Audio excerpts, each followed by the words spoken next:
Why have you been told you have to move on? Can I understand that? Because that's a bit more... She has to move on now. She's already been given an infringement, okay? I've got the infringement. We're taking care of that for her, but we want to understand why she's been... Can I understand? Because the lawyer would like to know. We're taking this fight on for her and would like to know why she's been given... She lives in the area, so she's legally allowed here. We're not going to discuss that with you. She's been given her direction. She knows What direction has she been given? What direction? She doesn't know. She doesn't understand. So you're abusing your power. You're kicking a woman out from her own neighbourhood park because you think you have some sort of authority that you don't hold. You can't do that to locals. Everyone was being sprayed and it's just chaos here. And I think it's completely unnecessary chaos because the people have already gathered here. They're already protesting. This is just a show of force, a show of control. We've done more for climate change than you have. Here? What have you done? We've done. How did you get here? We've done more for climate change than you have. How did you get here? See you later. Naz, how did you get here? How did you get here? How many in your entourage? You eat meat? I eat meat. What's your footprint? But I'm not the one here. I'm not the one standing here pretending that I stand for all these things. I'm doing good, brother. How are you? But you do, mate. You do. There you go. The biggest hypocrite on YouTube. People who wave swastikas vote for Trump, and I will vote for everything against somebody who waves a swastika. Okay, well, that's kind of like really simplistic, but It is simplistic, but couple that's of all I weeks need ago- because they're f***ing Nazis. But on the other... Nazi? No, but you are, but if you... Oh, but I am. No, that's not what I mean. I just can't make sense of it where in a Western democracy, the media is not only not safe, they seem to have been targeted in that situation. Yeah, I can't speak for exactly what the police were doing there and what was happening, but definitely you can see my face and you can see what happened. Good on him. Why don't you wear another... Why don't you put another mask on? You're putting us all at risk. Why don't you off? Yeah, you're the one that walked to me. Why don't you off? How does it feel knowing that your group attacked the only here? So you should Where are you from? Where are you from? off. Where are you from? Why are you... Wear another mask. Off. You look like the Nazis the way you're dressed. You look exactly like the Nazis. Don't touch. Two groups gathered here. You've got the Free Palestinian side, the pro-Palestinian side. On the other side, you've got a small group of Israelis there. They're from the community. This is most likely their neighborhood.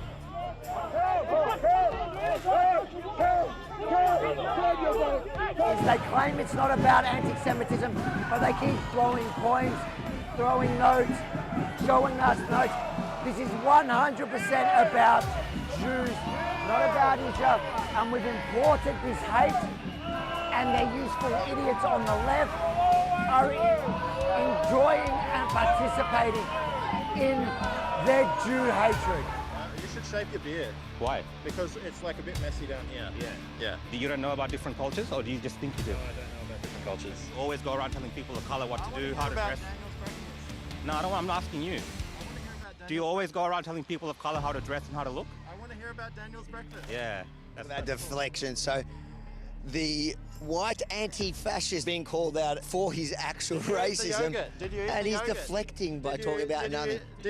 Did you? Listen, stick to what you find do out what best. Daniel had for Your breakfast? racism. Take your mask off, bro, and talk to me. Don't be a coward, bro. Don't be a coward, man. What's with the umbrella, man? I'm just trying to cover what's happening here. Why wouldn't I be here? Why? Because you guys are so peaceful. Because you're so peaceful. You're all so peaceful. I wouldn't be here, the Jews wouldn't be here if the police weren't here to protect them. Making the point that they are a violent mob. I'll stop now because you're asking me quite aggressive questions. Well, I think and the I whole didn't ask to be interviewed. This is an interview done against my approval. And if it's vaccination used- is also no, if the it's vaccine. used- If this interview People is are forced vaccinated. Do you think that's okay? That's against their will, and that's WHO pushed the vaccine. I have never called for forced vaccination myself. Why is that not the WHO official position? I am not giving the WHO official position. Gosh, you're an aggressive interviewer. What are you talking about? You're a wedding photographer. Please, do not talk to me. We just had a guy tell us all about the working class, and you're telling me that wedding photographers can't do this kind of work. Wedding photographers below your white privilege. Actually, no, you're right. I got an answer. No, I just think I'm better than you two fucking idiots. You said, yeah, that's fine. Nothing to do with class or race or any of those things. You bought up my job. You bought up my job. Anti-fascist, and then he went straight to making fun of him like the person of colour is below him, the holy white man. Shame on you, you racist bigot. How do you put up with him if he's still voting for Dan Andrews? Well, We have a fight over it. if he Did you have a fight over it? Oh, no. if he gives me my pocket money and doesn't I'm complain, a traditionalist, traditional man, yeah. yes, he is, and I love him. God bless you He's a both. good cook, and I'm the provider. He provides the money. I cook up the 5-star. You are the sweetest couple. I'll even forgive you that you voted Daniel Andrews in. Don't worry, I'm taking him back to the nursing home. What are you scared of medicine for, you coward? I'm not a coward, man. Yeah, buddy, woo! Say hey, your vehicle, be here.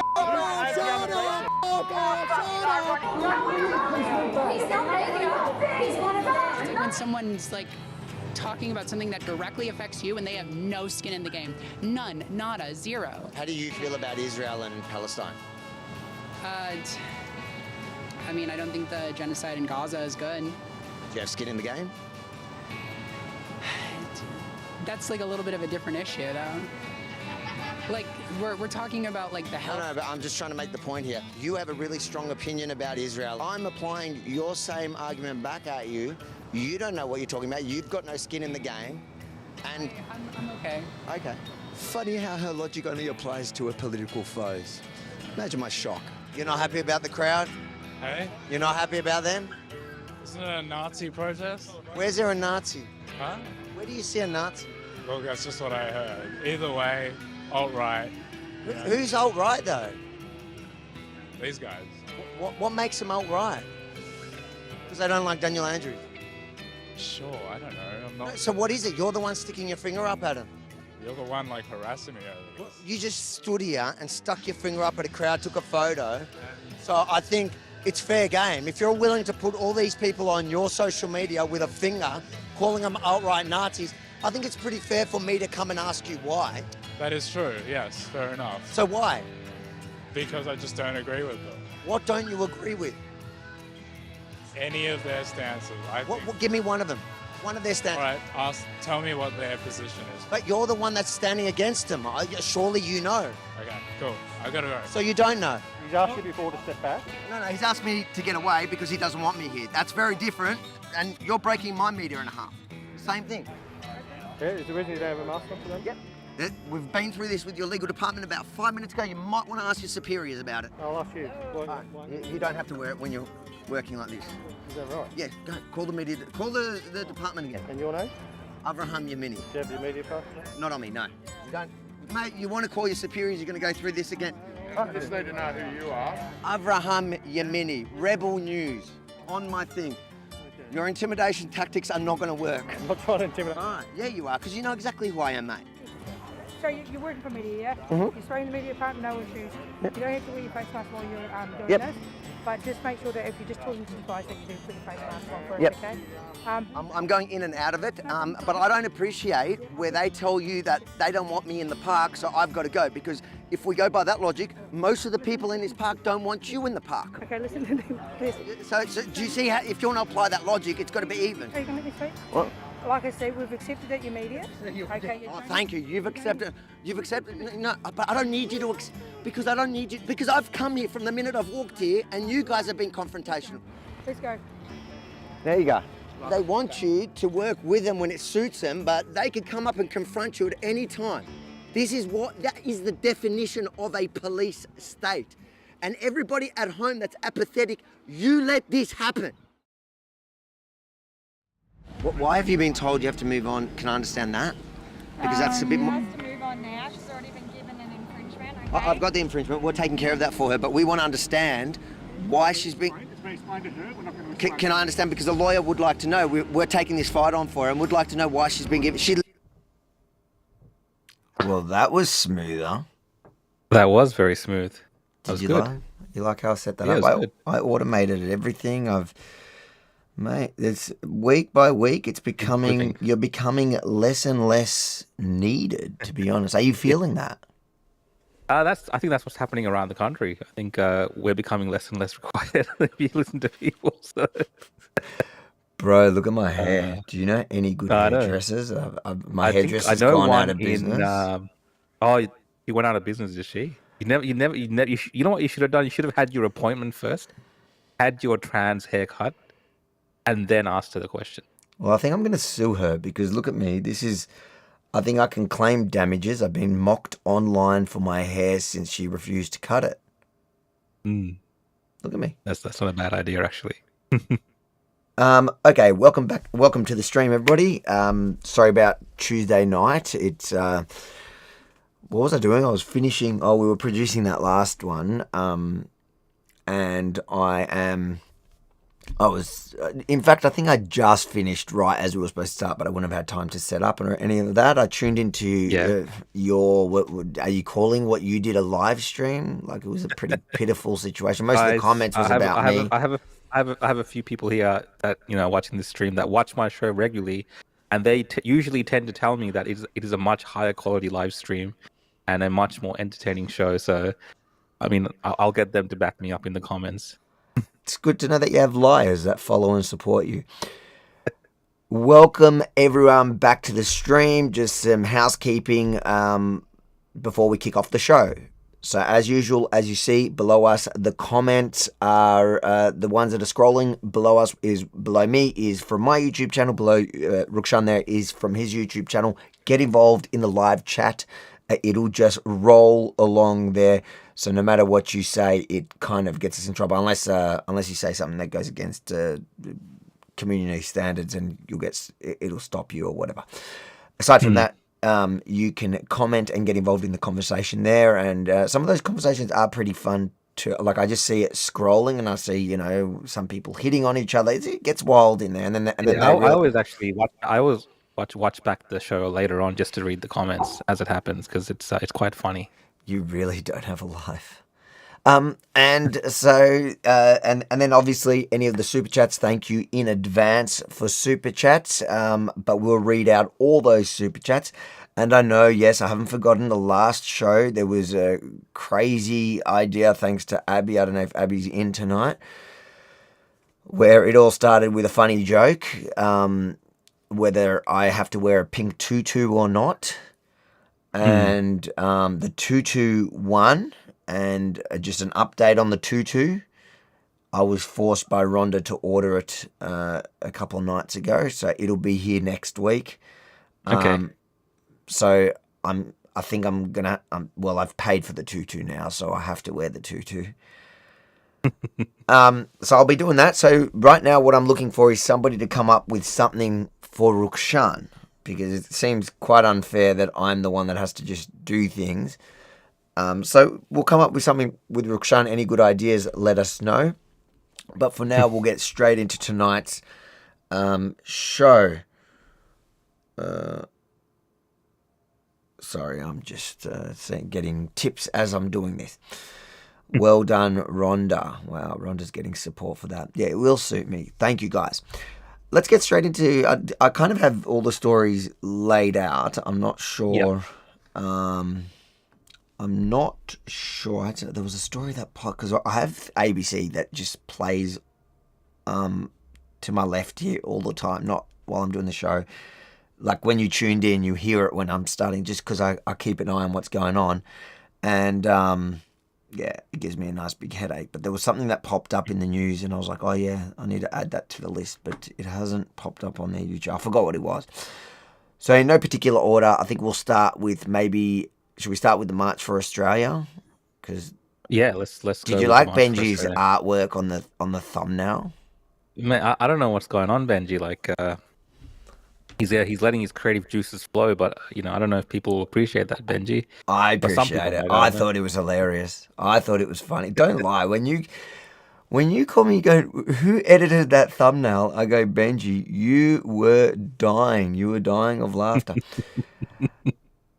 Abby, welcome to the stream. Abby is here. I was thinking, how are we going to do this show without Abby? Thanks, Rhonda. Yes. Listen, Rhonda is a lovely woman, but she's actually not tuned in at the moment because she's actually working. She's a hairdresser.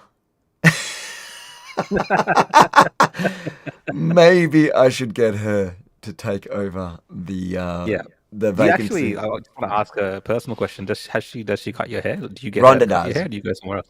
Rhonda, isn't it? Yeah. Nah, I'm too cheap. I used to when we first hooked up because she's a hairdresser, more women's hair, does mostly colours and all that stuff. And when we first met, I was really into like the skin fades and my hair was getting done every 2 weeks and it was like perfected and whatever. But then she started cutting. She never really did beards or whatever. And I think then COVID happened. Yeah. And I was always having fresh cuts. And like, you remember there's that video where the cop was like, and after that, so she kind of learnt how to do my beard from that. And I just got used to it. And I think I got a bit old to do the skin fades anyway. So, now she does it and I have to like book an appointment with her. Yeah, I know. It's quite controlling. It's funny. Ozzy says, don't do it, RV. No tutu, mate. Listen, Ozzy, I really appreciate your support and the super chat. Thank you. But was Ozzy here last week helping me? No, it's too late, Ozzy. You should have been here last week. Ozzy, last week I needed all the help I could get. It turned out there was Lisa. Lisa was working hard. Lisa looked like one. I actually met Lisa. I meant to send you the photo. I met Lisa in real life. Oh, wow. I'll send you a photo after the show. I bumped into Lisa. Lisa, if you're here, good day. Hope you're having a good night. In fact, we will... There's something... well, hold on. There's one more super chat and then we'll get into the first story. Varun, welcome to the stream. So Rhonda is your hairdresser, not the woke anti-Semite at Juniper. Shalom, Rukshan and Avi. Hi, chat. Yes, I know. It is very suspicious that I went and booked an appointment at another hairdresser because there was no way I wanted. But a lot of people asking me about the deposit. It was a $38 deposit or something. It's probably grounds to sue, so I may look at that. Otherwise, I think it was a pretty well spent. Yep. $30. Yep. Oh, $38. Actually, on that story, one of the questions that came up during my show was about Benji. Is Benji in jail? Is he going to be looking at jail time? Can you give us any more information about Benji's circumstances? Because someone did attack you, take your mic, and Benji did defend yourself and the equipment, as far as I could tell. Is Benji in a bit of trouble, is he? No, I think I'm going to be charitable to the police and say, because if you look at their feet in the 360, you can see one was kind of facing our way. But when you think about the angle that they were getting, especially like the one that was pointing and going, carrying on like a clown, he may not have seen the mic because the guy had twisted around so he may not have seen that, and he just saw Benji kind of and the other guy trying to push him off the mic and get him to let go of the mic. So maybe he didn't see that. But according to the law, it would be the biggest mistake for Victoria Police to do anything to Benji. Firstly, you don't want Benji in jail. Like that's seriously, that's an abuse of power. So the guys that are in jail, they may have killed somebody. They may have machete attacks. Actually, the machete attacks aren't going to jail. They may have misgendered somebody. But seriously, like 10 years is bad enough jail. Imagine 10 years jail in a cell with Benji. That's inhumane. That is inhumane. Punishment. But the point is, when you watch the footage, there's no way, like according to the law, you're allowed to use proportionate force to get your property back. And in this case, me and Benji, that's our property. That's Rebel News property. So he was legally fine to do it. But we're upgrading our equipment. In fact, better than your live streaming equipment, because that night it really annoyed me. That I was actually getting messages from people to be like, can you message Avi or Benji and tell them to fix the audio? Rukshan, where are you? Why are you not there? What's going on? No, so we started a campaign and we were crowdfunding to get the equipment, because it's not cheap. Like that live streaming equipment that we're getting, it's not cheap stuff. Like everything, like this, everything always, like every great idea that I have is always so expensive. But I think we're going to use it a lot more, because I feel like live streaming, like even that one, even with the crap audio and the kind of, I think it was mainly the audio, but the video wasn't amazing. And it was a bit distracting, to be honest, because, you know, when we were doing the live stream on Sunday with your equipment, it's one camera I'm looking at.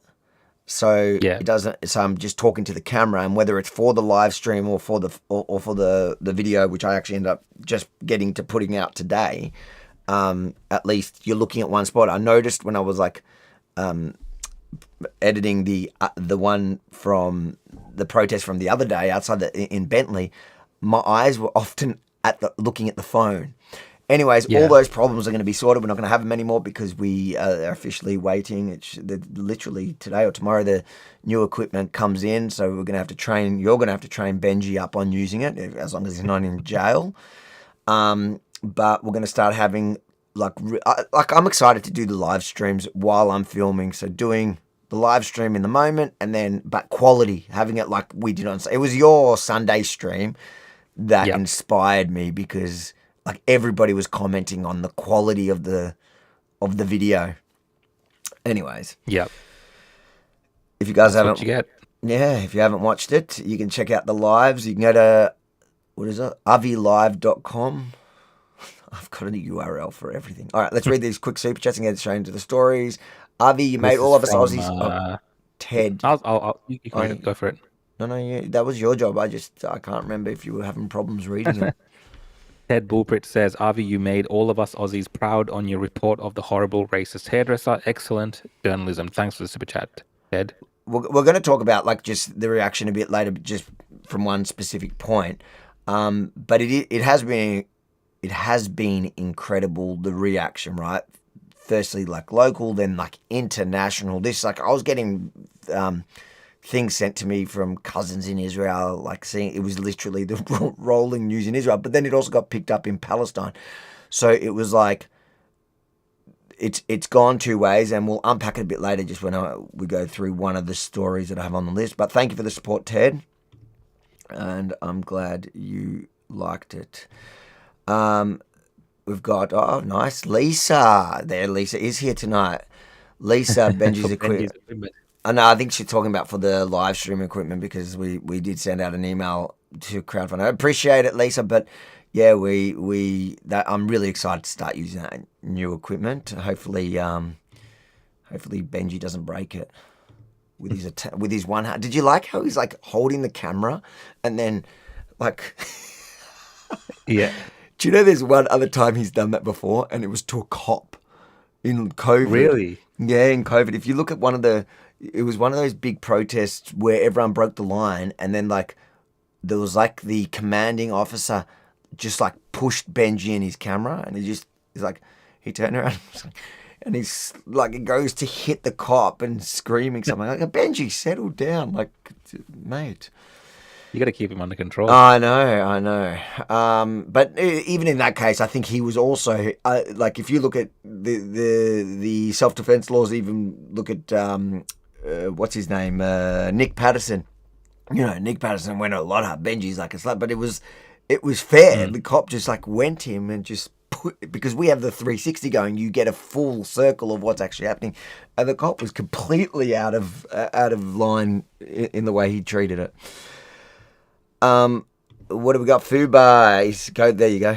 Read it. Fuba says, thanks, mate, for the super chat. Could go towards the tiara. Go with the tutu. There you go. Thanks, Fuba. Thanks for jumping on for the super chat. Thank you. Look, it's not. It's got to be something for Rukshan now. Enough of the tutu. It's going to come next week. I'm doing it. I'm a man of my word, even though I was joking at the beginning. And from Equity, Trump will pardon Benji. Nah, I don't. That's right. He'll pardon Benji. I think Trump's not insane enough to pardon Benji. Benji's going to jail. All right, first story. So this, I'm kind of getting excited for this March for Australia just because of the timeline of how it's all happened. You know, we've unpacked it already in every kind of show, but there seems to be developments every time we come on. And I have no idea what to expect on, what is it? It's in a week, or just over a week. A week and a bit, yeah, 31st, yeah. So, yeah, I guess like 10 days. 10 days. Yeah, 10 days. I don't know what's to expect. Like, it could be a complete fizzle just because I think there was high energy at first, but then there was so much infighting there and back and forth between the different groups and, crazy Nazis taking responsibility for it. Then organisers saying, no, the Nazis have nothing to do with it, although there's like connections with them. Like, I've had a lot of people asking me whether I think they should go. And I'm like, I'm not saying anyone should or shouldn't go. That's like literally like COVID. Like, I don't tell people to go and protest or rally or whatever. And in this case, like, even if you're just asking me, how do I think it's going to play out on the day? I don't know. All I know is I'm going there with you. Like, we're going in a group to cover it. Yeah. And there's that development now that the other side has announced a counter protest, which is like the Palestinian like, we actually will unpack. Should we unpack that? Should we look at that flyer first, and then, or was this interview before that came out? This interview, the interview from the organizer in Sydney was, I believe, today. It was released today, so it's from today. So from today. Where is? Let me just see if I can see, because I forgot about loading that one up. Is there? Where's the flyer? Do you have a copy of the flyer? Drew, I think, tweeted it, didn't I? But he has a million things on his. Let's just see if I can find it. You can find it on my feed. I think I have it. Did you do it? Under one of my posts, yeah. It's like a second link to one of the posts. But if you guys don't know what this flyer is, it's pretty much it was shared by one of the Victorian socialists, Purple Pingers, the name that he goes by, and he's someone that's previously called for these kind of counter protests as a militant opposition to the March for Australia, and now they've kind of put it out into the world as an idea. And they are gathering people up for a counter protest on the 31st. Oh, here we go. I got it. Yeah, I found it on Purple Fingers.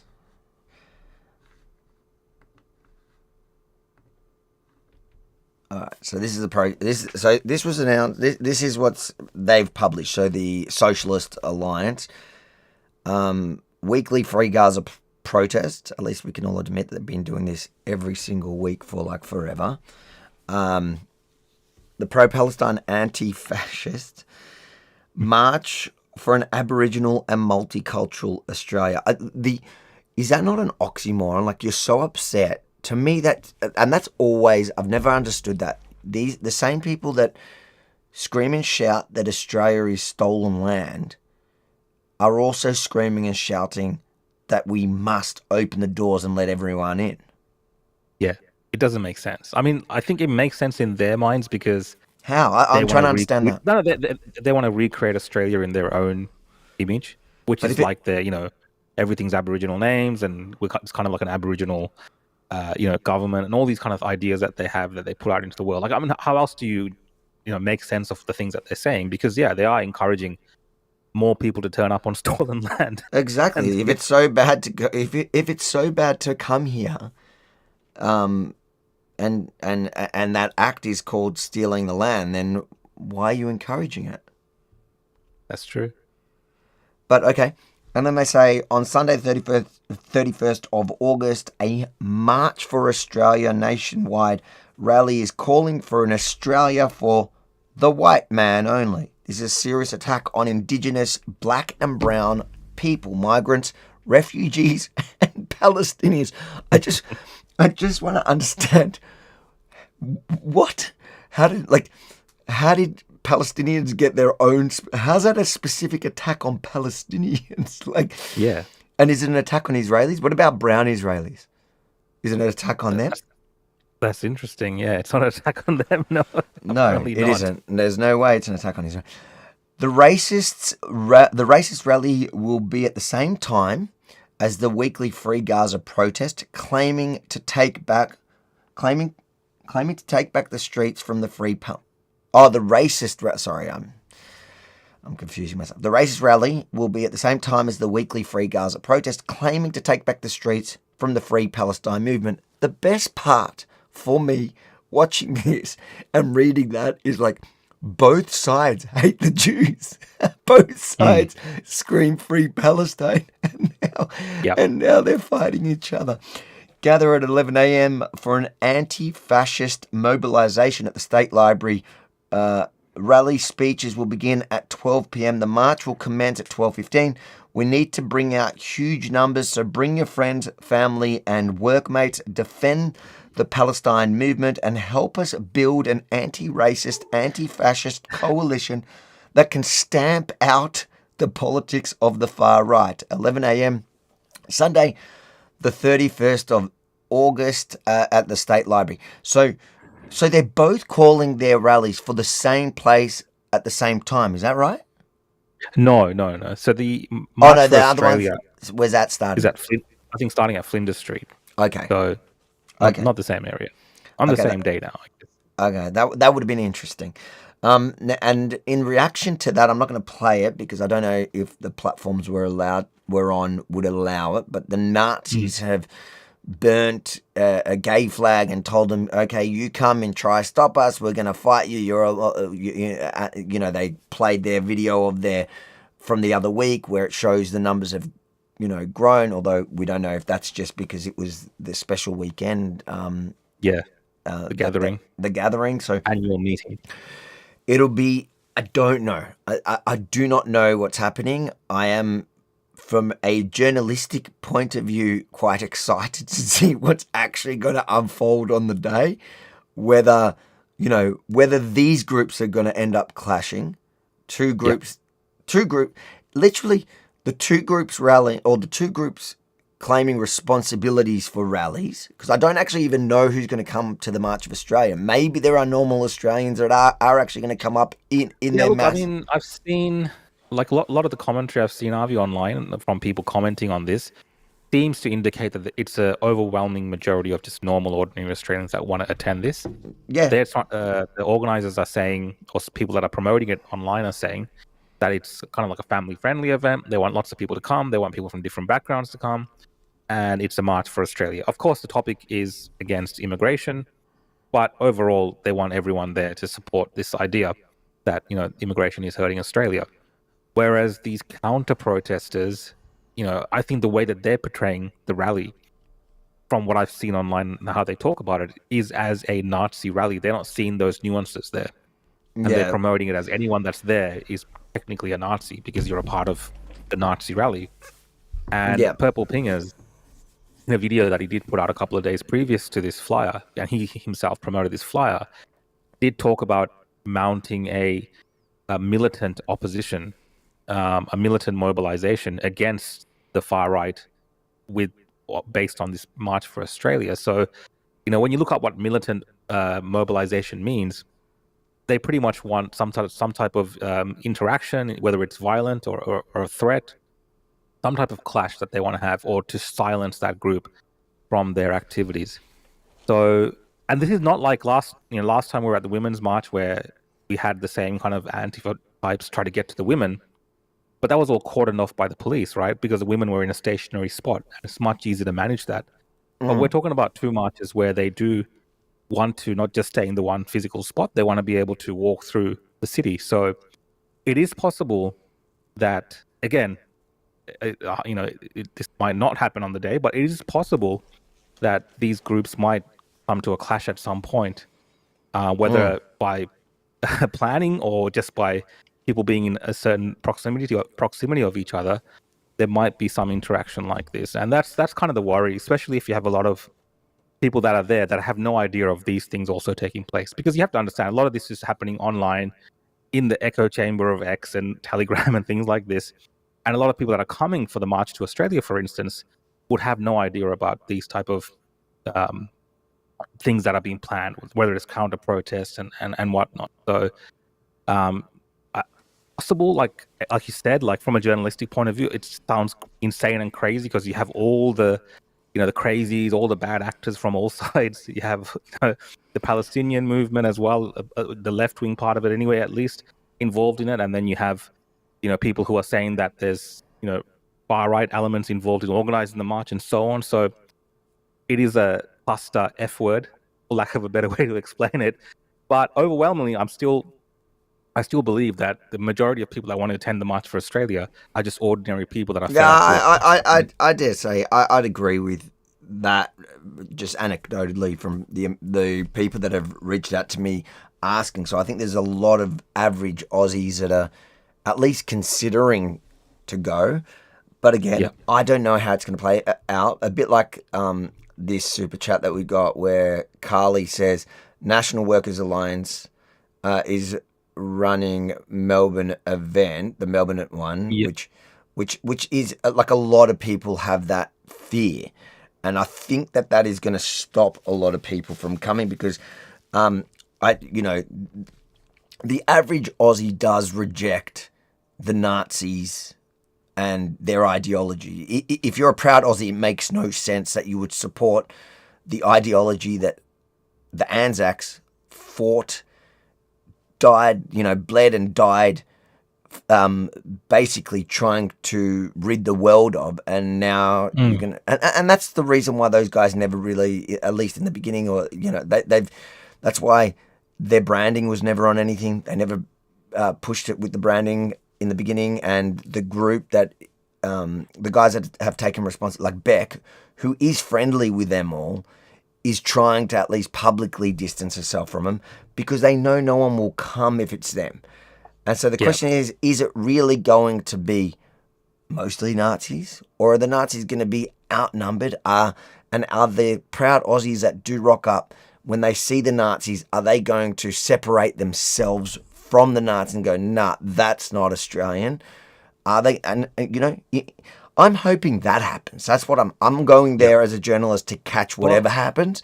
But I really hope.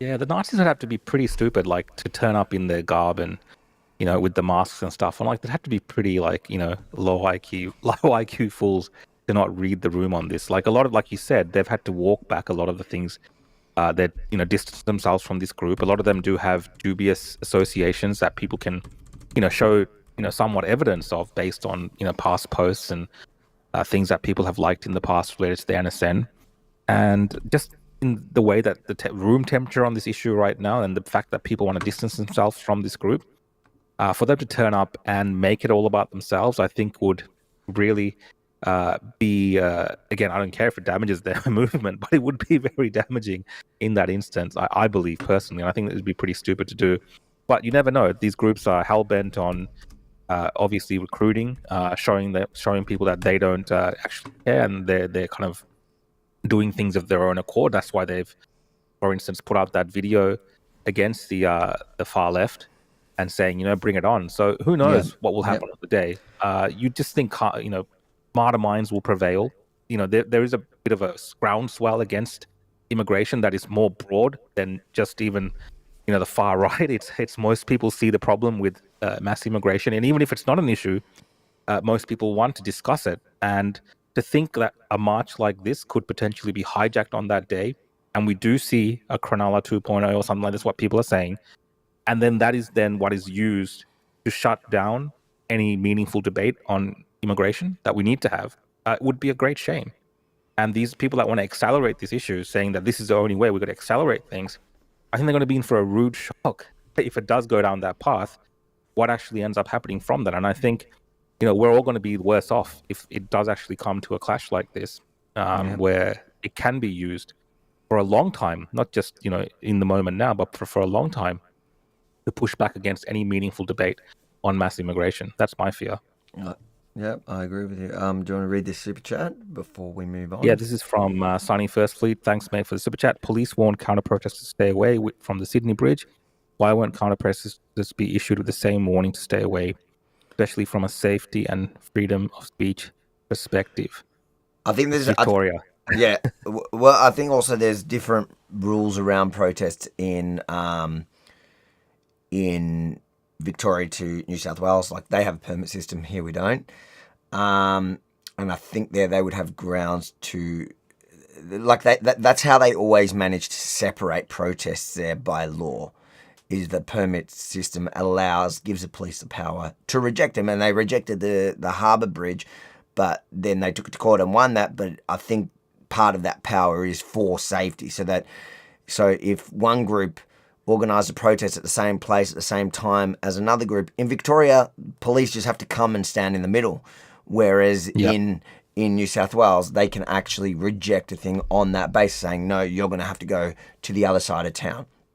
It's too close, exactly. Or whatever. But speaking of which, I don't know, that was actually, that prompted me to remember what the story I saw breaking that I want to bring up, and it's a good segue, and then we'll go back to what we were doing.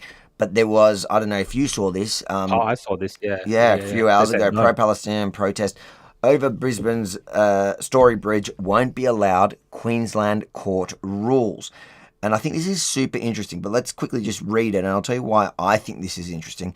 In short, a Queensland court has blocked a pro-Palestinian march from going ahead over Brisbane's Story Bridge on Sunday. Police had raised safety concerns. The matter ended up in court once mediation with organisers failed. What's next? Protest organisers say that they're weighing up their next move. A pro-Palestinian march across Brisbane's Story Bridge has been banned from going ahead after police successfully argued it would be unsafe. The protest, which was due to take place on Sunday in part of a nationwide action against the ongoing war in Gaza, organisers had indicated approximately 7,000 people are expected to attend the rally. It follows a recent demonstration in New South Wales, which attracted almost 100,000. Well, if you ask the Hamas ministry, it was like 3 to 800,000 apparently. Protesters who shut down the Sydney Harbour Bridge. The Queensland Police Service raised safety concerns, and when mediation with organisers, which focused on trying to redirect the march, was unsuccessful, the matter ended up in court. On Thursday, Queensland's Chief Magistrate Janelle Brassington. Brassington. How am I reading that? Jeez, it's not even an ethnic name. What's wrong with me? Said she was satisfied police had established a real and significant risk of safety due to the features of the bridge and surrounds. Asked outside Brisbane Magistrate Court if protesters would march across the Story Bridge despite the ruling, organiser Rema Naj, there you go, it's actually easier, said that they were considering the next steps. We are considering our options. Look, not an Australian flag. Why are you even here, mate? We are considering our options in terms of an appeal and in terms of what the group will decide in the next few days, she said. While we do respect the magistrate, we disagree. Police Minister Dan can you pronounce it? Purdy? Dan Purdy, yeah.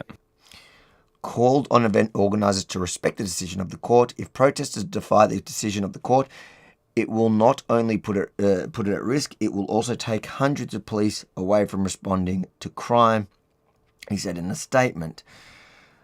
Police could arrest protesters. Speaking on Thursday evening, Queensland Police Acting Assistant Commissioner confirmed police would take tactical and operational action, including arrests to prevent protests from going ahead on Sunday. Because what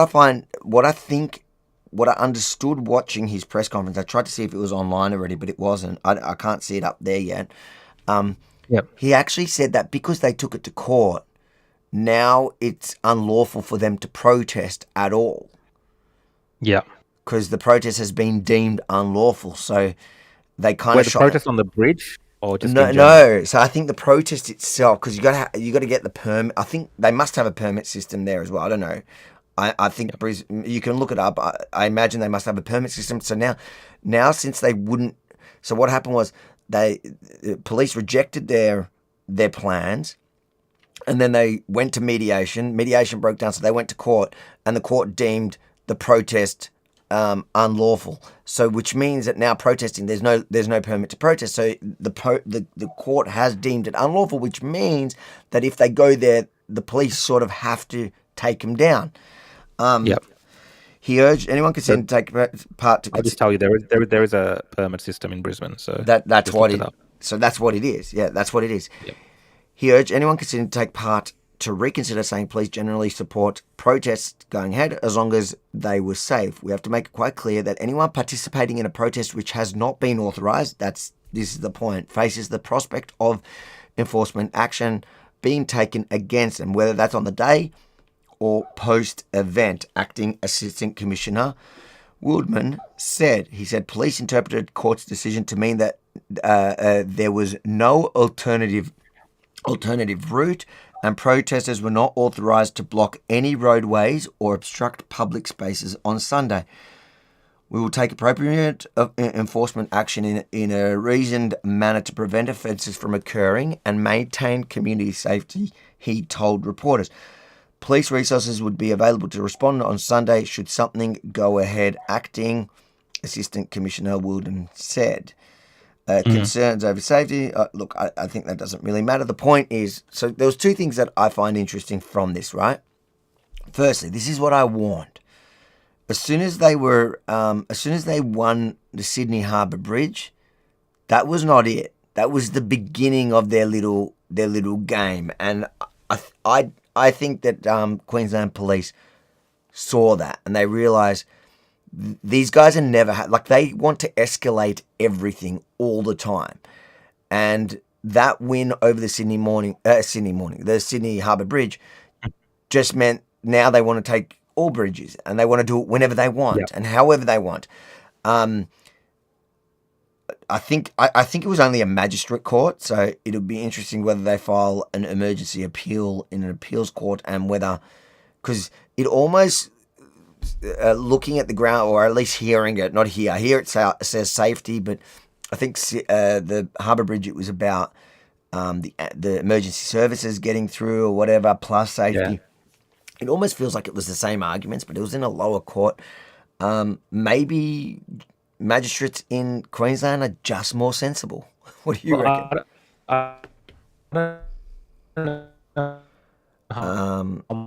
So right now what's happening is Rukshan's turned into the Zionist robot we always knew he was. He's just AI. That's the problem with Rukshan. He's AI. Is everyone seeing Rukshan nice and frozen? I'll just bring up a super chat while he sorts himself out. Thank you for the In Vogue hair designers. I think, was that in honour of Juniper Salon? Thank you. There we go. We've lost. Oh, he's come back. Mate, do you have proof you're not AI?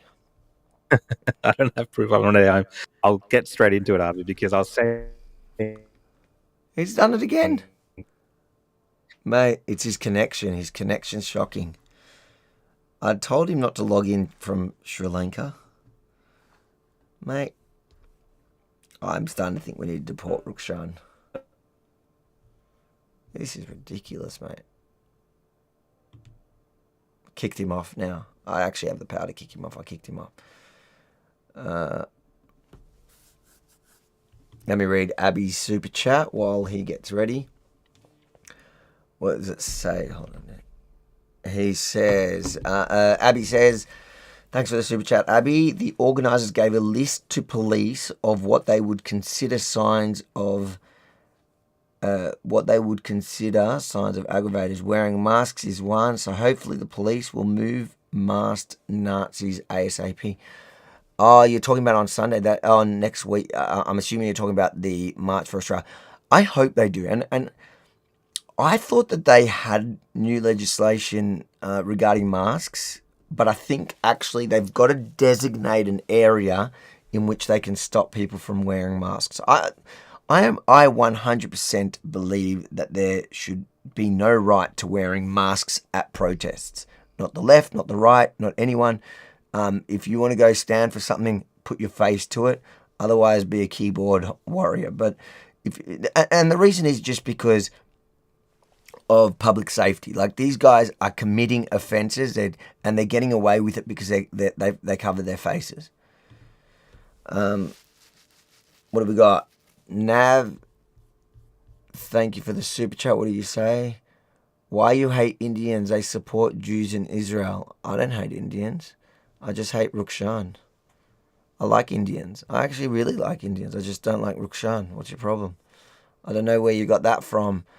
Who's saying that? Why you hate Indians? Navdeep Singh.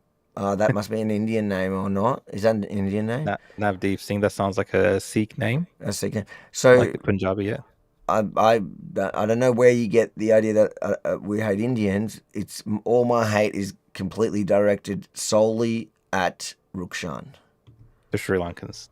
Who is Sri Lankan? No, I like Sri Lankans. I like your wife. It's literally you.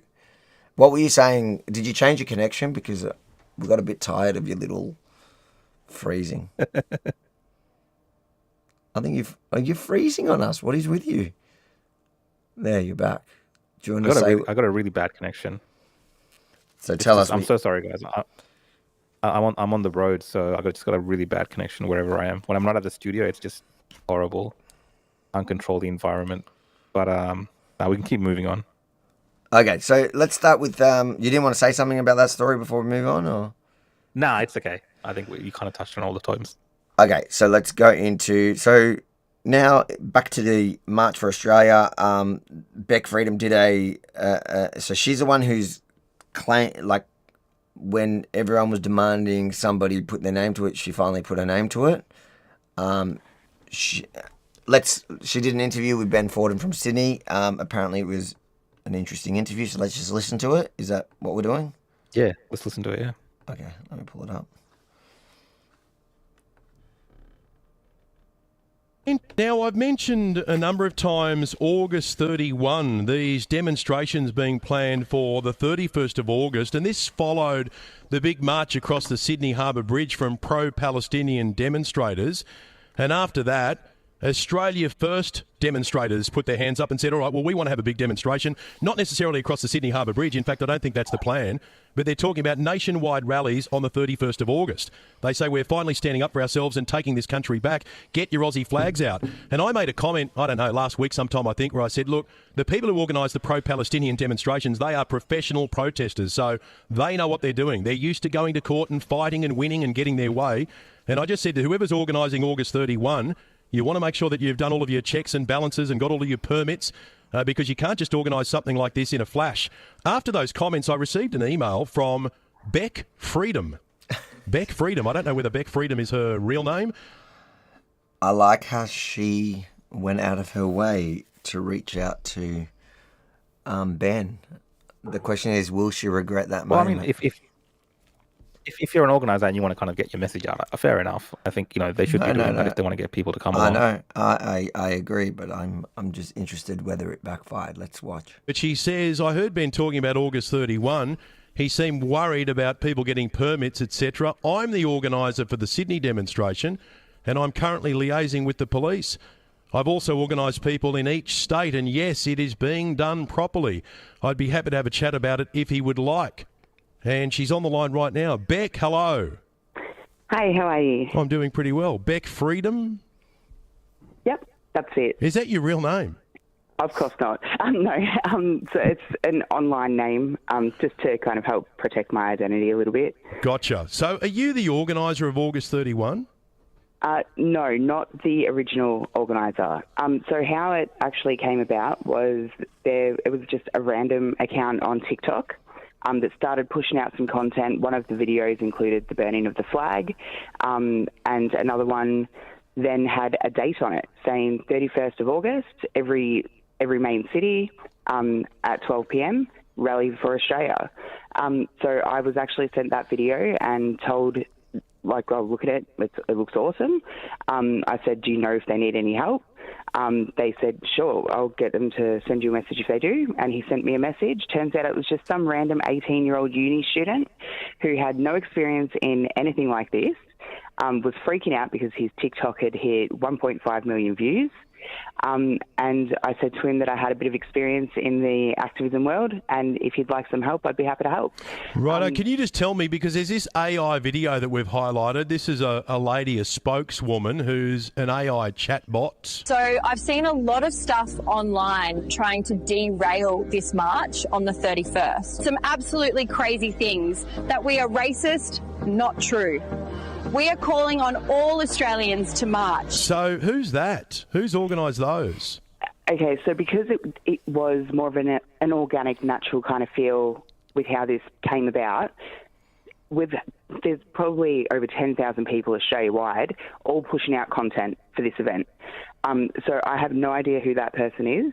It's just somebody else who is fed up with the state of Australia at the moment and decide to push some content out to try and advertise the event. Right, because as I said, look, you're dealing with people who walked across the Sydney Harbour Bridge who are very well organised when it comes to organising these rallies. And I said at the time, they're going to need more than an AI chatbot to step forward and tell us who's organising. And that's when you've contacted us saying, I'm the organiser for Sydney. So have you got the permits?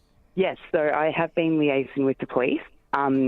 Unfortunately, when a date just gets put out there randomly like that, the person had no idea what was on in terms of events in each state. So unfortunately, we do have the marathon on in Sydney on the 31st as well as the Palestinian protest that happens every Sunday. So we're not able to go big and go to Sydney Harbour, and unfortunately a lot of the roads are blocked off already. But we will be meeting up at Belmore Park and continuing on with the march. But that is completely approved by the police, and they've been working with me, and it's been great. Okay. I just want to play you some audio, Beck Freedom. Can you tell me who is this? The reason I'm saying I feel it needs to happen is because we need violence. I'm sorry, but we need violence. We've done peaceful. Peaceful hasn't done I don't think that anything significant is going to change unless something like that does happen again. Who's that? So that is me. That is a clip that was taken out of context. So on X, there is X space. Was that you? Was it you who took it out of context? No, I have not heard that before. That was another clip that I had shared. Yeah, this wasn't one of yours. No, it wasn't one of mine. It wasn't the one that I had shared. Oh, okay. I just want to blame you. Okay, let's keep. But what was funny in there? She wanted to take over the Sydney Harbour Bridge as well. Did they want to take over the Sydney Harbour? I think people were saying that if they could, even when originally, remember how it all kind of came about with that news article about that podcast. I forgot his name, Sam, I believe, the veteran. Yeah. They was talking about, why don't we do one on the Harbour Bridge or something as well? But like it turns out, this on the 31st, there's a marathon happening. On the bridge, I believe, on the bridge, and also the pro-Palestinian march. So the March for Australia has been, I guess, put into a lesser significant area in a park there. The thing that I'm noticing in the comments is Beck is probably more hated than me.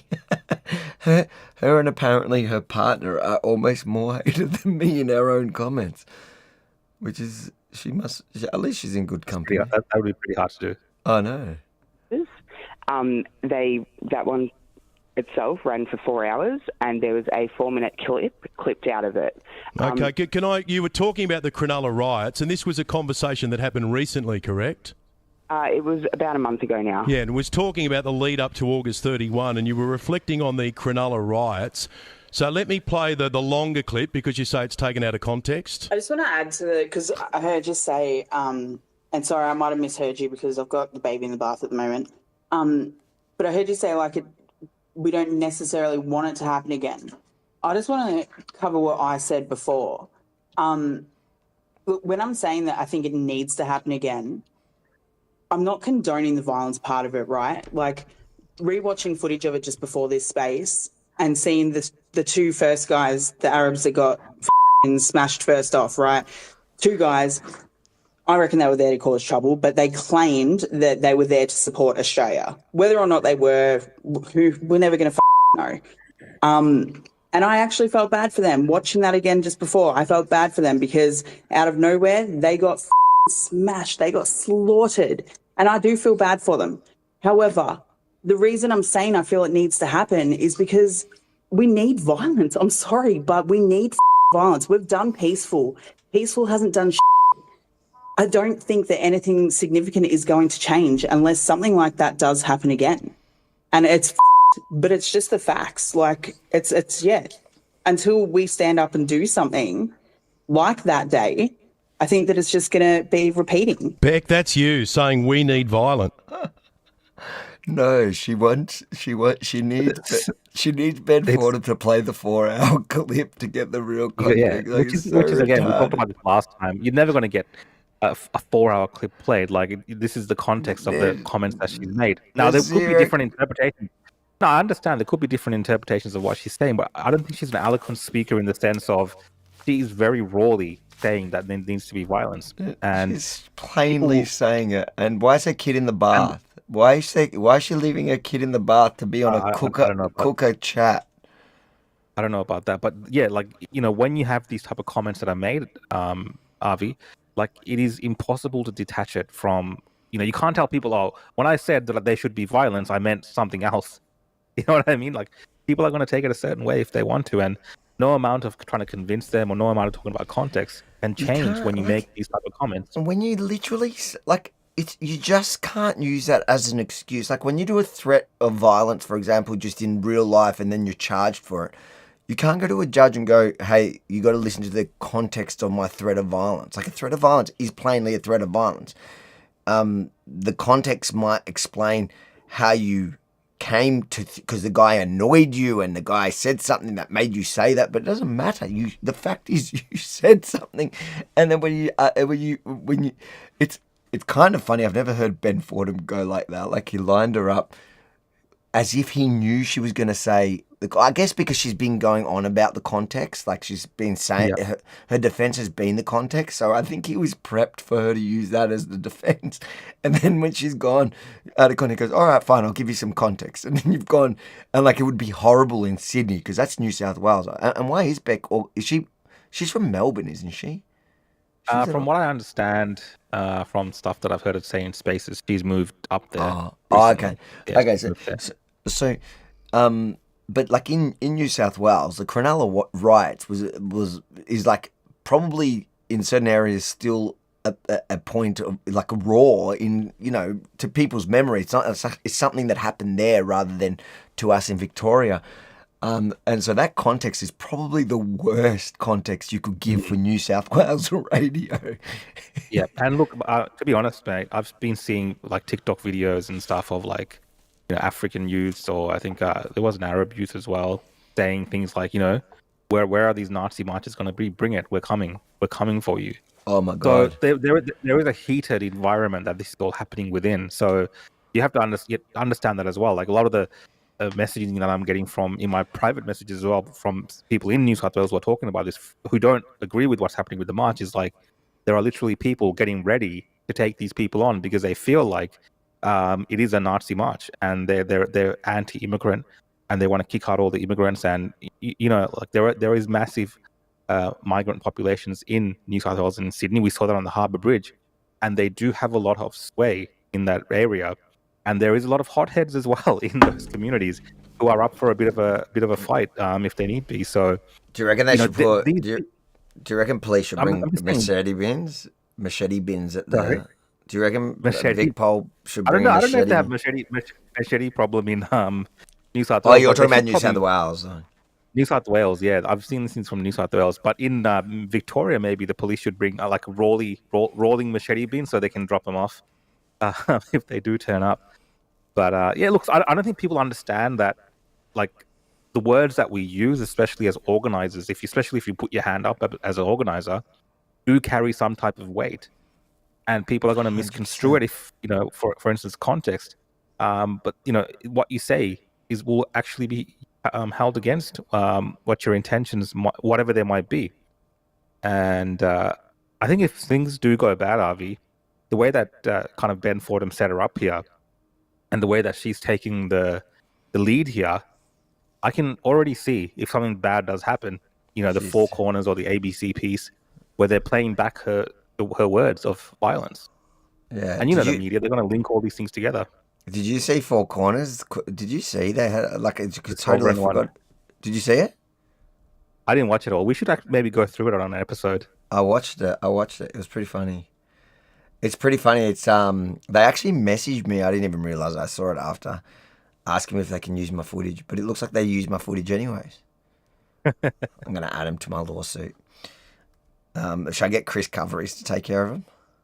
Yeah, Chris Carveries. We'll get Chris Carveries on the job. I think that's his major interest. To make people realise how bad the situation is that we're in. Now, I actually just didn't realise which space that was. That space is actually from about 3 months ago. It was one that was focused completely on the Cronulla riots. It was hosted by somebody called Wokebuster. It was a discussion about the need to make a big statement, and you were saying we need violence. Nothing is going to change unless that happens again. In the respect of people seeing how bad the situation we're in. Look, the fact is, if we're talking about August 31st, I'm liaising with the police. I'm making sure that our protest and our event avoids the Palestinians for that reason, because my goal is to make sure everyone stays safe. Well, Beck, what are you doing online in forums with lots of people listening in saying we need violence? And you are apparently one of the organisers of the August 31 rally. Well, as I said, it was so that people... I don't think that until we hit rock bottom, I don't think everyone is going to see just how bad the state of our country is at the moment. So that is what I said, yes. And I've since apologised for putting fear into anyone. That was not my intent. It was taken the wrong way. I'm sorry, but all I can say is that I am working very closely with the police for August 31st. I just want to know what the right way of taking it is. That's all. I just want to know what the right way of taking it is. Like, she just shouldn't have put her hand up. The problem is she is a cooker. She's wanted to be running rallies early. I remember her running around, or I don't know, jumping around, flapping about back in the COVID days, desperate to get in front of the camera. She hated my guts because I never wanted to put, like, I always stayed away. Like, all those organisers always hated me because whenever I was doing my reports, I always focused on the people that were attending rather than the people that were trying to make the protest theirs, trying to own it.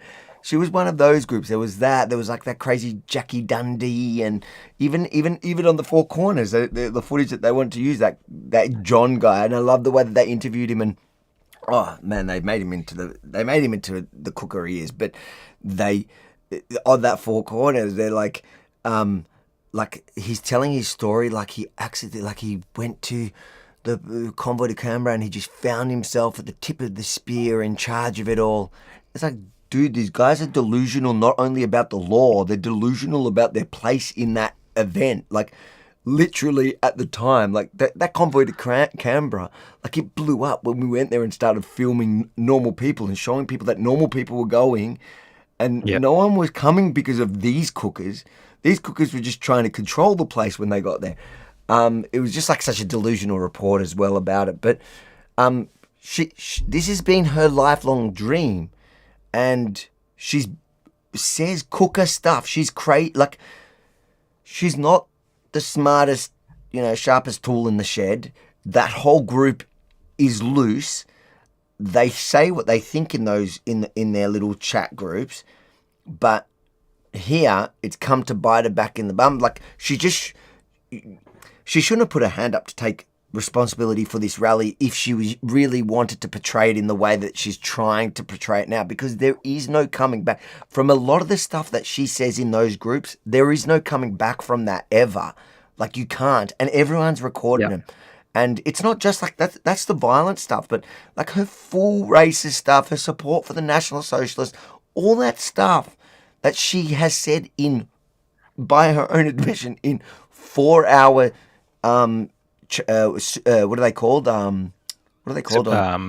Spaces. In spaces on X, 4 hours a night while her kid's in the bath, her being cookery, talking about violence. Like, there's no, like, you can't actually, you're either going to be the militant. Like, if you're acting like a militant online in spaces, which is public, then don't expect then the next day, or in her thing, a couple of months later, people to then treat you as if you're a responsible event organizer. You can't be both. Yeah. Yeah, no, definitely. I mean, especially, I don't even think that would even land in a court of law. Like, you can't just be like, oh, well, I said this a couple of months ago, so therefore it's not relevant. You know, like that's what she's trying to say. But the context, all of that comes together because she has now put herself as the forefront of it, and which is why I'm saying I feel like someone like a Ben Fordham, there's media people that are putting her up there now in the papers and stuff. They are setting her up in the 100%. Likelihood of something happening. But she set herself up. I think she has set herself up, and I guarantee you, if this turns pear shaped, she is going to become enemy number one of the state, and it's so easy because there's so many different recordings of her that contradict how she's trying to portray herself now, and then if whatever happens is that bad, they're going to ignore all this. And they're just going to refer back to that going, well, it was there. And Ben Fordham's going to be like, I told you so. I pushed her on it. Yeah. Yeah. And I'm trying my hardest to make sure that everybody stays safe. So you apologise for making that comment? 100% I do. And you retract it? 100% I do.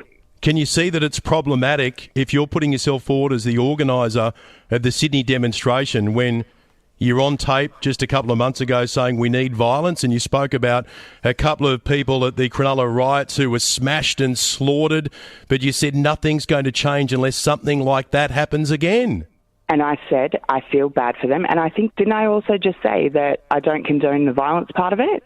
I'm pretty sure that's what I heard. No, you've said that now to me on the radio. No, I just heard that when you just played it. I said in the clip, I don't condone the violence aspect But hang on a moment. Whoa, Beck. When you say I don't condone the violence, but we need violence, I don't think we can take you too seriously when you say you don't condone the violence.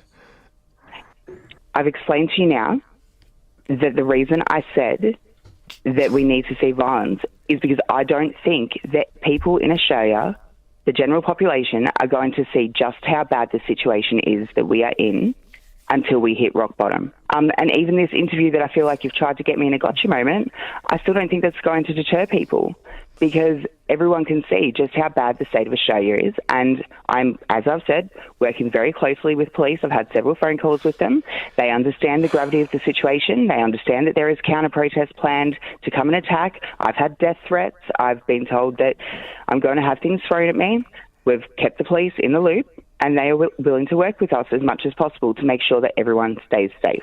There are a lot of people in this country who have genuine concerns about the record-breaking migration that we've seen the country go through in recent years, and we talk about it on this program constantly, but I just think that it's going to be an issue where you've got a protest organiser who was out there just a few months ago talking about the Cronulla riots and how we need that kind of violence, even if you said in another breath that you don't condone the violence. But look, you're saying you're sorry, you're retracting the statement, and I suppose we need to take you on your word for that. Well, look, I don't have a criminal history. I don't have a violent history or a violent record. And as I've said multiple times, that I am liaising closely with the police. I'm just an innocent cooker. Look, if I wanted to cause violence, I wouldn't have gotten permits. I would have started my protest right next to the Palestinians, and I would have been trying to encourage the violence, correct? No, you're just I don't know, mate. You're just you don't know? Well, I've never thought about how to organise a violent protest. I've never... Well, you would put people in a conflicting situation. Obviously, putting the Palestinians and the Australians protesting immigration would be a hostile situation. So I've tried my hardest to avoid that situation being a possibility. You're a saint. Well, I don't know your full story, Beck. I don't even know your surname. I don't even know whether your real name's Beck. I just say to you, just think long and hard about the way you conduct yourself online, because when you make these comments, some people take them seriously. I'm fully aware, and that's why I haven't been saying things like that. I understand that I sometimes speak too quick, without thinking, and I understand that things can get taken the wrong way. I hope that August 31 is peaceful. Thankfully, it was when the pro-Palestinian mob marched across the Sydney Harbour Bridge, even though I didn't think that march should take place. I don't think we should be shutting down the Sydney Harbour Bridge for anyone or anything. It should be used for people crossing from one side of Sydney to the other. But let's hope that it's all peaceful on August 31, and I appreciate you jumping on the line. Awesome, thank you. Let's read some of the super chats. Oh, that's hilarious. Let's just there was one super chat that just stood out to me. Oh, where did I go? My comments here. This one. I'll start with this one. Varen's funny. Varen says, "Thanks, man, for the super chat. I don't condone mocking Rukshan, but I condone mocking Rukshan." That's exactly it. The double speak. It is. It's like, and that's the problem with people that are not consistent in anything, because in the moment, she said what she said. It's not taken out of context. There's no way to bend it. You said what you said. So you either just don't believe that now, or you realize it doesn't serve you for people to think you believe that now. And the thing is that all their spaces are full of contradictions, full of crazy talk. But their whole ideology is always like that. Like those guys that were trying to be the leaders of those freedom movements, whatever, it's like so cringy, that stuff. But all those people were full of contradictions, because the thing that was often driving them was like self-interest in leading the thing. And so they had ideas. Who can out crazy the next person to be more serious? So they're the bigger leader. And you know what? You know why she didn't organise it for right next to the Palestinian one? Because she's shit scared. She doesn't know if she's going to get 10 people, and the Palestinian protests there get thousands. She is not the kind of person that if she thought she had 10,000 people with her, but the Palestinians had 100, she would do it right on top of theirs. She's just scared. Yeah. I think, and those groups are looking, I'm just from the chatter online, they're looking to have massive marches on that day as well as a counter. So, how all this plays out, I don't know. But I think Ben Fordham, look, it was a bit of a gotcha thing, but it was an easy gotcha thing for him, because it's like normal when you want to. The whole internet's been doing that. The whole internet's but when you want to do a gotcha moment, Avi, like you got to put a bit of effort into it. But this is just literally someone saying that I want to see violence. It's like, but it's handed on a plate. But if you're invited to discuss the protest that you're organising, that the entire backlash of you putting your name to it is everybody over the internet playing these recordings. I think you're going to go there prepped for that. Look at Rukshan. Guys, I want to just say, Rukshan, I've been telling him that you shouldn't do blackface like that. That's inappropriate, Rukshan. Let's. I'll read some of the super chats while blackface comes back. Oh, there he is. Oh no, he's. Kate, thank you for the KJust6777. Thank you for the super chat. Did you ever think that you would be to see the day the Nazis would be in Australia? No, not to the degree that they're now here. It's what's currently happening is insane in Australia and around the world. I think that the normalization of these fringe ideas and the mainstreaming of them, to a degree, I still think in Australia it's vastly rejected. But, it's people like Tucker Carlson and Candace Owens that kind of came from the mainstream and are moving more and more to the fringe. And what that has done is it's made people think that their ideas now that they're saying, like literally Tucker Carlson's latest episode is proudly endorsing World War II revisionism. Like literally that's what they do. And how Hitler wasn't actually like the worst guy. Like go listen to it. Like I'm not going to paraphrase it. But the point that I'm trying to make is that I never thought I'd be at this point where I would see it seeping into like what was mainstream conservative groups, especially in America to the degree it is, and even here the amount they're managing to recruit. But what's happened is that like mainstream conservatives have shifted over to there and have made people who don't realize what's going on think that it's, it's okay. But hopefully we'll watch it all backfire on these people. We'll read these super chats. Are you good with us? How was Blackface? Was it fun? Sales said, are you here with us, Rukshan? Oh no, we can't hear your mic. Your mic's on. This is an emoji, lemon character laughing out loud. We never get, I don't know why. Sometimes I do see emojis. Sometimes it spells out. But thank you for the super chat. Really appreciate it. Really appreciate all the super chats. What do we got? The Oracle Most Intelligence Net says, Avi, it seems like you still haven't been paying attention. If you want to achieve your ends, you need the means. I'm offering you the means. That's super cryptic. I appreciate the super chat. I'm assuming the $5 is the means. So thank you.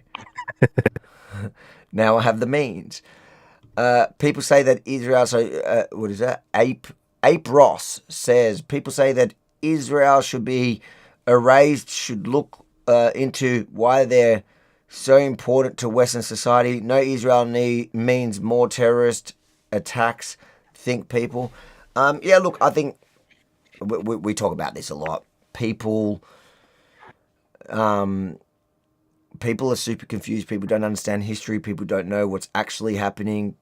People are falling for the nonsense which is being pushed by the Qataris and the different interests, all these other fringe groups like the neo-Nazis. Like, there is a mass psychosis going on at the moment. Israel derangement syndrome.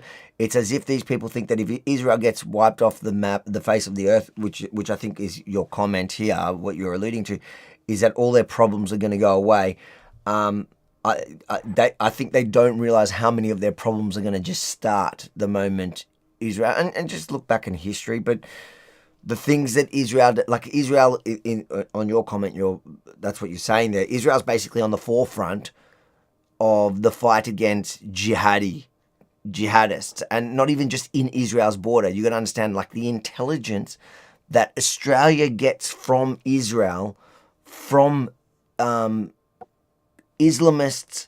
So the intelligence that they get about, like, do you know attacks in Australia have been thwarted by Israel because of the intelligence that they have on the ground in the Middle East? If Israel didn't exist, what do you think is going to happen to the people who their entire existence is built, their dedication in life is for establishing a worldwide caliphate? And there are a lot here in Australia at the moment. In fact, that'll be the next story we're going to cover. Is that happening now? So yeah. But what are they like? Normally, the counter to that from your mic's funny. Your mic's cracking on us.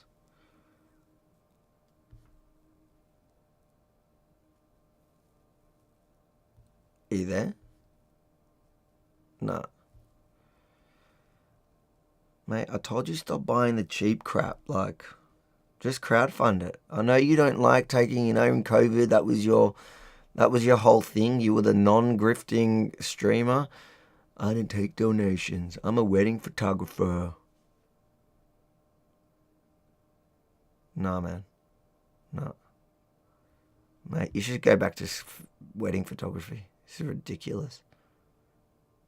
This is so shocking. I'll keep reading it.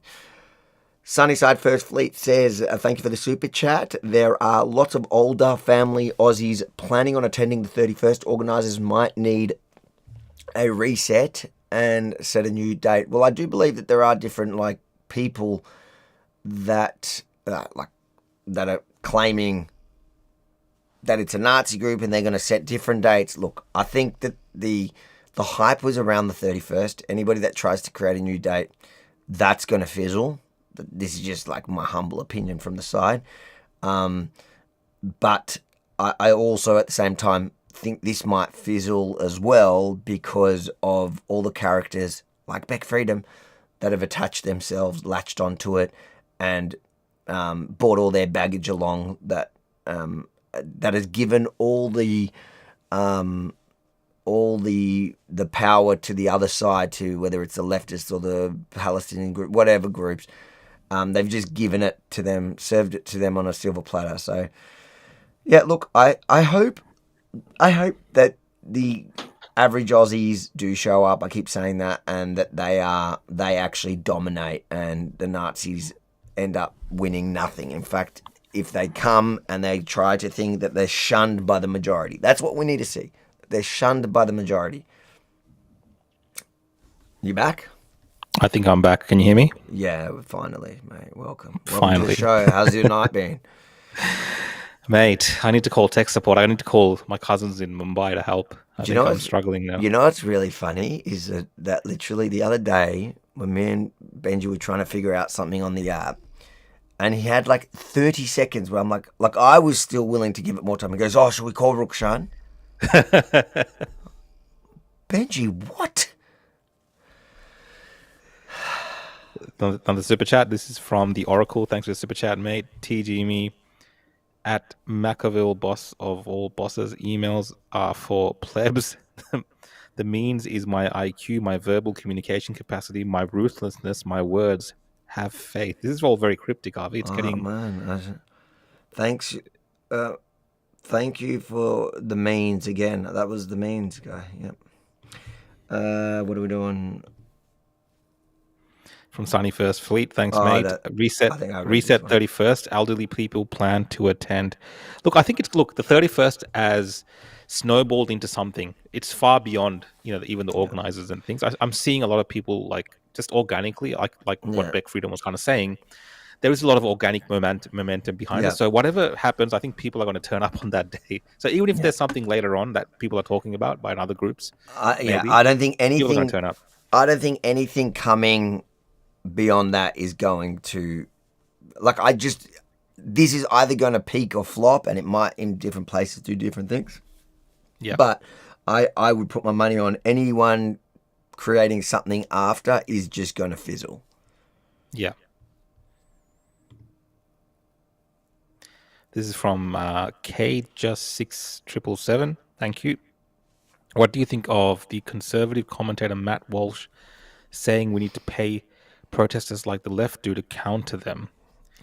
I haven't heard him make those statements, but I think he means the left usually, for protest movements, they'll have, for the Tesla protest, I believe they were paying people by the hour to turn up at lunchtime to push that cause. If that's what you're referring to, I don't think it's a good idea overall. I know the left always seems to have numbers and people willing to turn up, but I just doesn't sit right with me that we're paying people to be there for something that they don't really believe in. I think when besides the Tesla ones, most protests generally from the left, you got to remember the left just do protest more. That's always been the deal. They've got a lot more time on their hands. They've got the unions. And when you say that they're paid protests, there is funding behind their big funding behind their protests, which allows people to dedicate their entire, it's like a job, just planning, printing when you go look at their protests, they tend to have thousands of pre-made signs all matching. And do you want to match that? Well, a good big patriotic march where there's, paying individual protesters, no. But does somebody want to pay? The thing is, you're never going to draw conservatives to the degree that leftists do. They're busy. They're busy at work. They got jobs. They got lives to live. They got children to take families. To sports. They're living life. And I think the other approach that I've seen that's been more successful is perhaps what in the American context, what Charlie Kirk has been doing with Turning Point, USA, by going to the campuses and getting more younger people involved at an earlier age, because that's where a lot of the mind rot or the brain rot happens these days. Is at the university level.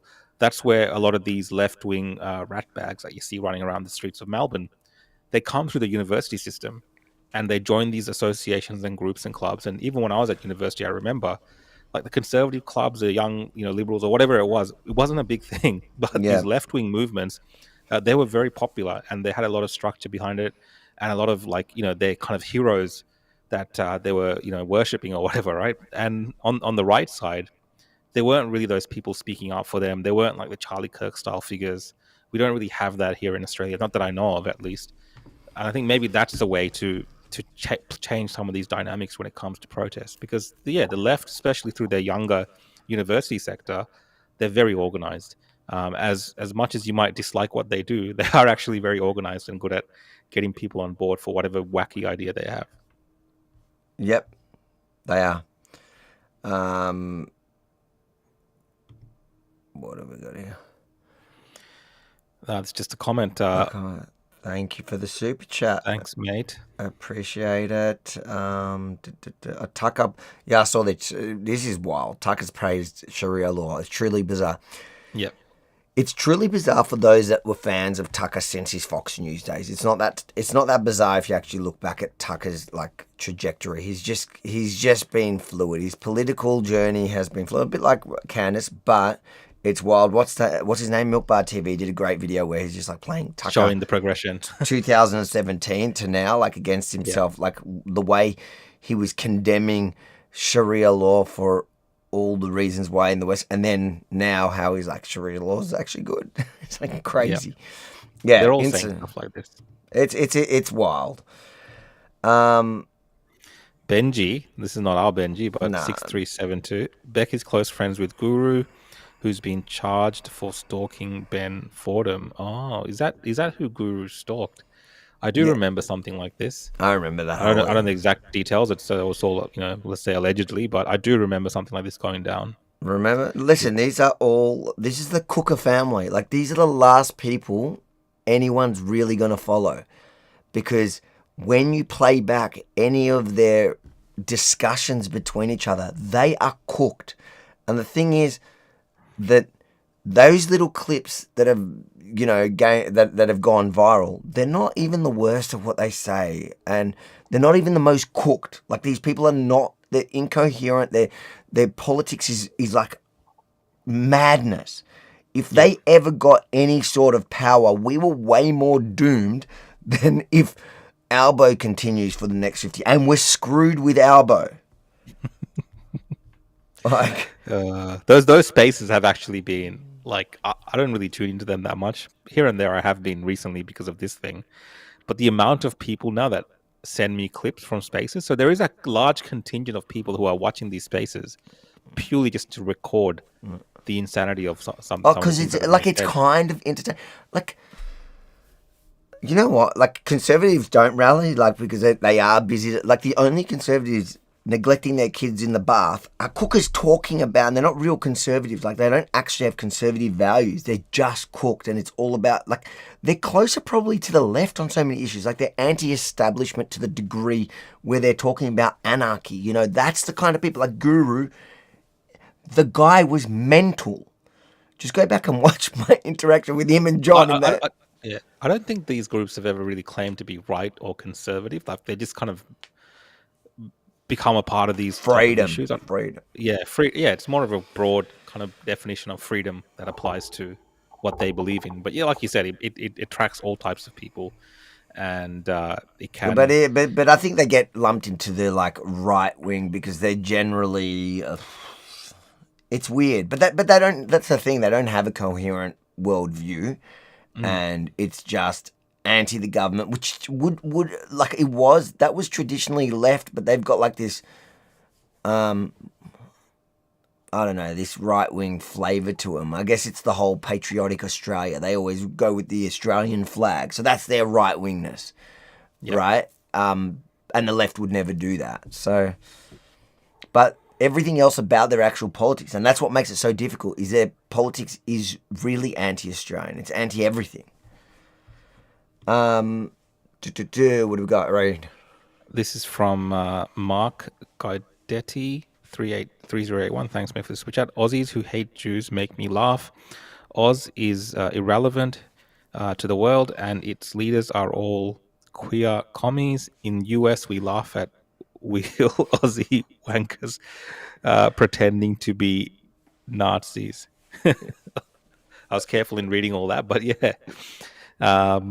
Look, Australia doesn't really have an impact on this issue globally. We don't have impact on many global issues. A lot of the times we just... On what? Who takes us seriously? We just kind of provide that extra tick on the box to other countries being able to do what they want to do. Usually the Americans, like, that's true. It's been true.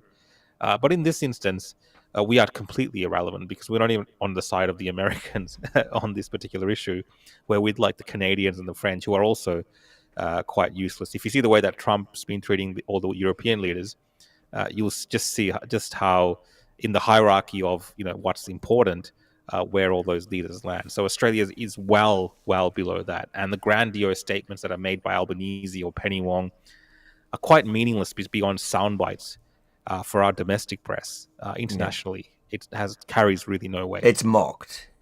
It's mocked. In Israel, like, what Albo says is mocked in Israel. Yeah. Because he is irrelevant. And it is, you're right, it is 100% for the local domestic press and politics. Baz the Dark Horse. Dick Smith tech support. This is Rukshan. Mate, I'm embarrassed. Whenever I have tech issues, I am quite embarrassed. But, when I'm out of the environment where I'm usually prepared to sort out any issue that comes my way, I think you can give me a bit of leeway here.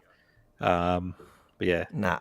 I got to do Dick Smith proud. And Thank you, Baz. I'll be on my you. game. I'll be on my game soon. We got 4 more, and then we'll go on to the... This is from Vocus2BC. Thanks for that. Are we glad you still got your right hand after the attempted hijacking of your mic Tuesday afternoon? P.S. I don't go to hair salons at all. Hair is cut, trimmed myself for the last number of years. You can save a lot of money doing that, actually. Like, haircuts are pretty expensive. They're so expensive. Well, that's why I told you when you asked if my wife does it. Yeah, like that. I was paying like $100 every 2 weeks, so it's like $50 a week to maintain my hair. But as you can see, after I lost my $40 on that deposit, here I am with long hair. Abby, what has Abby got to say today? Abby says, no organizers can guarantee that a protest won't be derailed, hijacked, faced by counter-protesters to have the message twisted by MSM, remaking it. It won't guarantee us anything. The risks will remain remarketing it. Remarketing. I don't think that, yeah. I agree, Abby. Like, I do agree with that. Like, it's impossible to stop people from hijacking a movement like this and for people to spread misinformation and disinformation. That all of that is completely true. But when it comes to things that you can control, and this has more broader implications, right? This is what I'm talking about. It's not about that protest itself. That a lot of people might turn up, and all these kind of things happen. But let's just say that there is some type of violent act that happens. Well, it's not just a violent act that happened without, in its own vacuum that day, right? What does the media have? Well, the media has. Well, the organizer was saying, let's commit acts of violence. Like, well, we have to allegedly, right? So then there's that, and then what happens with that is, the momentum of, depending on what happens, is those things can be used to derail and push back against the public showing up again for another protest like this. It can make people stay home. It can give the government or the media a way to twist the message. And you might say, well, they'll do it regardless. And that's true. They'll obviously attempt to do that regardless. But you're just giving them free kicks and a win. And that's why sometimes it matters who the organizers are and all that thing. It's the same reason that I criticize the pro-Palestinian movement, because people like Nasha Majni from APAN, when they're asked to condemn the burning of the Australian flag, they will be like, oh, no, we can't do that. When, there's ISIS flags and pictures of Khamenei and stuff on the Sydney Harbour Bridge, we criticize that because it's problematic. And then, that obviously goes into the broader discussions around that topic. So I think that's most of the issue when you have people perhaps being a bit, loose and unhinged with their rhetoric, being the leaders or the organizers, because at the end of the day, it's simple. You don't have to point your fingers at anyone else. You just point at the organizers. And now we have this whole backlog of tapes calling for violence and all manner of things. And I hope, I pray it doesn't work out that day, because you do want to see a positive movement in Australia of Australians getting out there on the streets, marching for this country with the flag, raising concerns about issues like mass immigration. Like, you want to genuinely see that, especially from the right, but it can get easily derailed, and you're just giving the other side easy wins with nonsense like this. Yep. Let's do these last super chats and move on. Shari Marks and Just, thank you, Insane Shooter. Yeah, I'm looking forward to seeing that interview. I've got the little teaser for it. Actually, I might just open it because it's. We'll use that as a segue. We're gonna go straight into that story. That's obviously meant to be our lead story. Baron, thanks, mate. When you have weak men like Albo in charge, the insane asylum is left to be out in display for all to see. Everyone has a right to protest, but crazies. Thanks, Baron. But yeah, I mean, a lot of this does flow on from Albo. Some of the craziness that we do see, even the fact that obviously people have had to get out and protest about Australia, for instance, it comes back to the mere fact of the politicians. Like, you'd think you wouldn't have to protest against mass immigration. That can be a policy issue that's discussed in the halls of government or the halls of parliament, but it's not really happening. People are being ignored on that particular topic. How's Benji after the altercation? Yeah, Benji is good. I think when you watch it closely, you see he's got a little cheeky smirk on his face. So Benji's fine. He did nothing wrong. At the end of the day, when you watch the footage back, I was a little bit worried after the moment, like how it will look when I look at the camera. But I mean, Benji's very protective of his equipment, right? Yeah. So. No, because he will. He doesn't want to have to pay for a new mic out of his own thing. That's he's in charge of the mic. So is he? Yeah. Okay. Yeah, he's in charge of the mic. He's in charge of all the equipment. I just show up and ask a couple of questions and then get attacked. The guy's lucky Daniel wasn't there. To be fair. From faith to faith 30? To Trinity. I don't know what that is. Thatuti? I don't know. God bless Israel, Maranatha, and pray. Thank you. Appreciate the support and love. Abby, we always love to see Abby's comments on here. Abby, you literally have the same hair style as my toy cavoodle right now. I've actually got a toy cavoodle as well, but my one doesn't have the, this is like the more oodly. I know what you're talking about. And it's also, it always has like the bump up at the front. Yeah, all right. She's basically calling me a little bitch. Thanks, Abby. By the way, Abby did tell me she's going to come up with something for you. Just saying. Abby. This is from Beast Fury 56. Good day, mate, Avi. We feel sorry that you got assaulted and your cameraman. Keep up the great work you do. And all the haters of the Jewish people get a reality check. I think that reality check is coming. The reality check is going to be when Israel eventually wins and Israel thrives, and those haters are still sad and angry wherever basement they're dwelling at the moment. But I think a lot of people are going to try walk it back, but I will be there to remind them. Because there's too many receipts. There's too many receipts now. Too many receipts, and I think they show their true colours, and I think it's going to be important for us to make sure that that we know when the shit hits the fan, who we can't rely on, who's going to take the easy route, who's going to join the mob, who's going to join the enemies. So, but I think that a lot of people are going to try walk back. I'm talking about in public life. I'm not talking about the average person. I think a lot of people have been swept up into it, and as long as they're not crazy like the salon lady, people that have just fallen for it, and I can't blame them for that. But I think a lot of the people perpetuating the nonsense are going to try and walk it back, and they're going to say, it's a bit like now a lot of those people who say they've switched because they've been re-informed.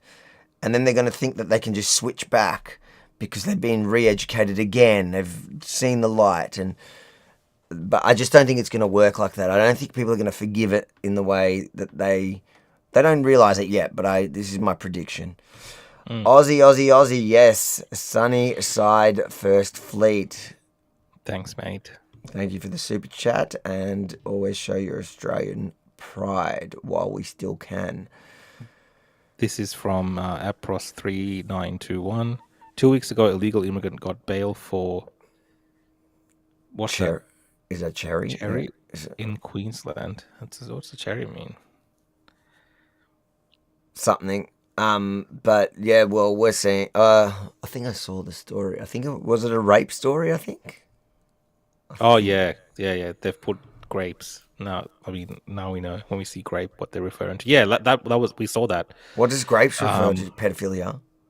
No, grape, as in like it's another way of saying rape. Rape. Grape. Oh. God, I can't keep up with the code. You got that, and we've got my kids speak a whole new language, and they mock me. You know, I thought when the kids were talking, I thought that they're just having fun, but they actually speak this whole other language. Yeah. And they seriously speak it. Like, what? That's how it is. From generation to generation, it's always been like my that. God. I'm so You want to do all old. these now. You're going to have to read this one. All right, Avi, sorry, I don't have time to listen to the most basic of basic stuff. If you want to have a chance of fighting aggressive leftist agenda, then you can contact me, please. Thank you for all the support, Oracle. That one was actually the most direct message. So maybe you should contact the Oracle. I mean, it's. I don't know how do you contact people like that. They put it in. They put their Telegram in one of the chats. So contact them. See what he's. They put their ideas are. They put their Yeah, one of the super chats beforehand. I don't know. Okay. You're going to have to show me that. I don't know. Because when I go and look at I don't know how to contact people on YouTube. I don't know how that. Cade just says, what do you think of hate speech laws being proposed for the left and the right? Bad. All hate speech laws are bad. We always say all hate speech laws are bad, and even if they have good intentions, they're going to be abused by the other side. So say no to hate speech laws. Matt Goldman says, elderly verbally attacked in a Hawthorne Road today. Oh, That's yeah, I heard that. Yeah, I heard about that. Yeah, just in a cafe. Heard it on the radio. Oi, right back at you, mate. All right, let's go back to, thanks for the super chat. Thank you for the super chat, everyone. All right, let's go on to, all right, we'll start with, at this point of the story, I guess. Israel's Prime Minister rarely restrained in his rhetoric, offering a free character assessment of Australia's Prime Minister. I don't take these things personally. Benjamin Netanyahu's office posting on his official social media account that history will remember Anthony Albanese for what he is, a weak politician who betrayed Israel and abandoned Australia's Jewish community. I engage with people. Diplomatically, he's had similar things to say about other leaders. The Prime Minister appearing unfazed, leaving stronger words to some of his lieutenants. Strength is not measured by how many people you can blow up or how many children you can leave hungry. The scathing critique in response to Australia's decision to recognise a Palestinian state and blocking visas for controversial far-right Israeli politicians. The Australian government is morally bankrupt. The Prime Minister needs to explain how he is going to get this relationship that he has so badly mismanaged back on track. Members of Australia's Jewish community urging restraint, today even writing to Benjamin Netanyahu calling his social media post inflammatory and provocative and demonstrating a woeful lack of understanding of social and political conditions in Australia. We're calling upon both governments to remember what's at stake, to ensure that calm heads prevail and to conduct their matters of state privately, diplomatically. Israel's ambassador to Australia quickly jumped on Israeli television to echo those views. Mr Netanyahu's political opponents labelling the saga as a gift for Mr Albanese, arguing the thing that strengthens a leader in the democratic world today is confrontation with Mr Netanyahu, the most politically toxic leader in the Western world. Benjamin Netanyahu's comments are primarily for a domestic audience. They're unlikely to shift the dial much in Australia, particularly given he finds himself increasingly isolated on the world stage, subject to an arrest warrant from the International Criminal Court for alleged war crimes in Gaza, and the focus of intense criticism over his decisions in the conflict. Matthew Doran, ABC News, Jerusalem. I'd say my first reaction is like I actually think like a lot of people who don't like Bibi Netanyahu in Australia will agree with his assessment in general. Not about even the Israel and the Jewish thing, just about the fact that Albanese is a weak leader. He is, by definition, when you look at him, he oozes weakness, right? And say what you want about Bibi Netanyahu, he doesn't. In fact, he's gone up against much of the world at the moment, and all the weak leaders have joined their little mob and created little gangs trying to get at him. So I don't think it's only the domestic audience Netanyahu is playing to there. I think he's also playing to the world, the Australian Jewish community. He's playing also to the Australian wider community. I think most people look at Albanese as weak, and he's just like mocking him. I think he's just throwing in a grenade into Australian domestic politics as well. He understands that this will become a bit of a talking point in Australia domestically, and it has become between the opposition in Australia as well, raising it as a major thing, and obviously it's dominated the news here in Australia. So for Albanese, questions around his leadership now do become a prominent point of focus. What impact that will have? Like people are saying, maybe it'll make him more popular. Who knows? But what is interesting, Harvey, is at the same time that this is all going down, Donald Trump, I think he called Netanyahu a war hero. So this is the schism that we're seeing, right, between America as well and Australia on their opinions of what is happening in Israel right now. And I think that's where Albanese's focus maybe needs to go to, because I don't think our relationship with Israel, as much as it matters in terms of the community, our relationship with the United States of America is more important. And I don't think Donald Trump actually respects Albanese and what he's doing right now in terms of his attacks against Israel. I think at some point, Trump, even in a face-to-face, might call him out on that in a very public way. I think so. I think that's coming. Meeting. I think that's coming. Yeah, you're seeing that. I think the major mock is coming. You're seeing Trump leading into that possibly during a meeting between the two, because I don't believe they're very happy in terms of how Australia is now also joining, Macron and Carney in Canada and Keir Starmer in becoming this nuisance for the United States of America, who really want to see a resolution to this, rather than it being dragged out to the point where Hamas ends up having a leg up because of the West and their actions. Let's play. There's a short clip, but you guys can go after this and watch Shari's full interview. I haven't seen it, but there was the short clip today that came out. Shari got that interview with Netanyahu. If history will remember him as a weak politician. Well, look, I'm sure he has a reputable record as a public servant, but I think his record is forever tarnished by the weakness that he showed in the face of these Hamas terrorist monsters. When the worst terrorist organization on earth, these savages who murdered women, raped them, beheaded men, burnt babies alive in front of their parents, and took hundreds of hostages. When these people congratulate the Prime Minister of Australia, you know something is wrong. And you can catch that full... that'll be on right tonight. That's already been on, I think. It's played, yeah. So you guys can check that out after the show. Good on her for getting that scoop. He makes a good point. It's in 1 week, and even more so in a single week, he's been congratulated by Hamas and condemned by Israel. And he's also said, I think it's important to note, he's also said that Hamas don't believe Hamas propaganda, while at the same time using Hamas propaganda for his particular viewpoint. So, I mean, he's all over the shop, Albanese. I think he's struggling on the issue.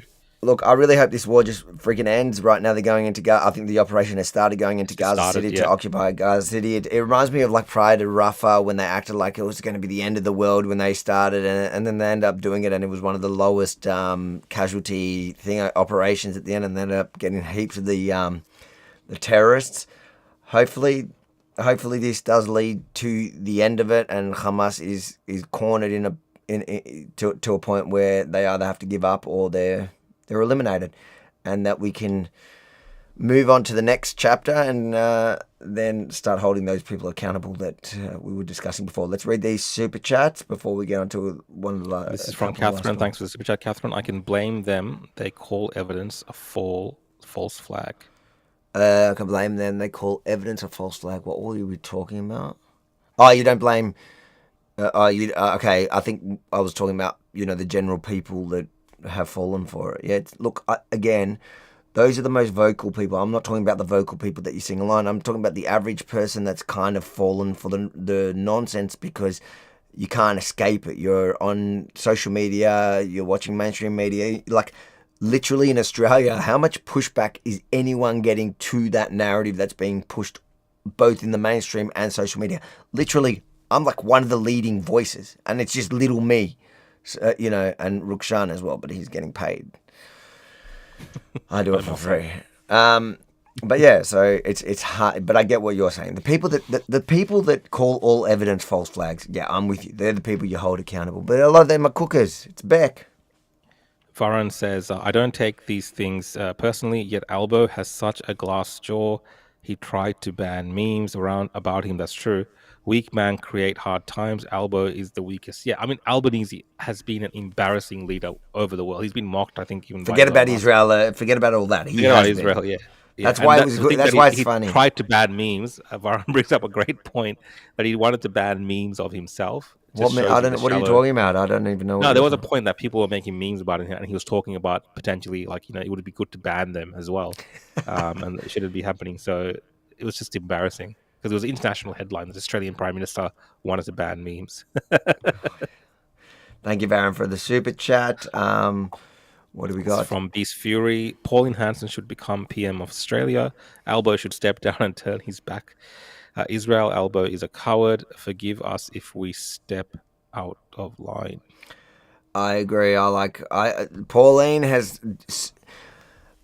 And mark my words, bookmark this, screen record this moment. I'm saying to you, Pauline Hanson is going to be rewarded for her consistency through all of this, for staying steadfast, for not joining the mob. And I'm telling you, there was for sure lots of I saw it. I saw it even here. I saw it with Warren. Yeah, Warren. Is it Warren or Warwick? Damn. Warren. This is so bad. Okay, people are screenshotting that. And then I forgot the other girl's name, but they were copying it. They cop it for the Bianca. Bianca, yeah, and Bianca. They feel the pushback from the loud, obnoxious fringe that has gone further and further and then has tried to rally against One Nation, which was funny because it actually turned around. One Nation got the biggest vote they ever got. But I can say to you, even more so, I think in time you'll see she will be rewarded for just staying consistent, for not wavering because she's feeling the polling going one way. And it's funny because that's exactly what and I saw that in a debate that he did after John Ruddick when he says, the polling shows that everybody's turned on Israel. And it's like, okay, is that why you're moving away? And if we're really going by the polling, I saw this point made in another debate that he did by somebody else going, if we're really going by polling, the libertarian ideas are one of the most unpopular in the country. Look at your polling. You should just quit.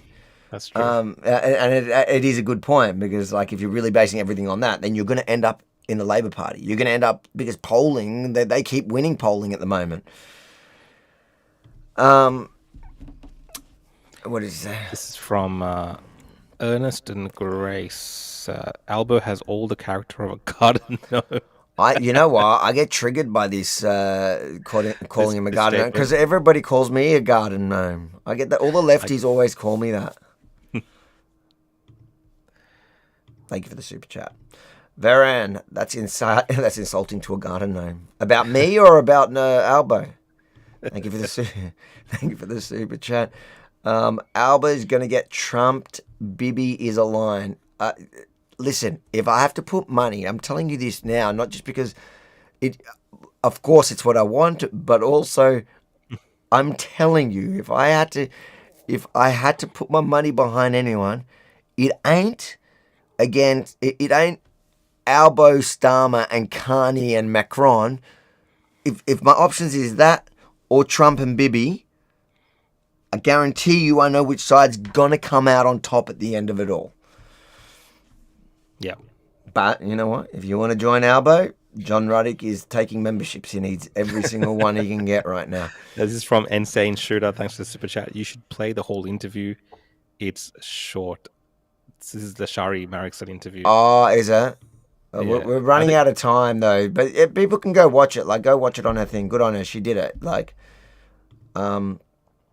Sunnyside first. Yeah. I'll pay front row to Trump calling Albanese out. I think it's coming.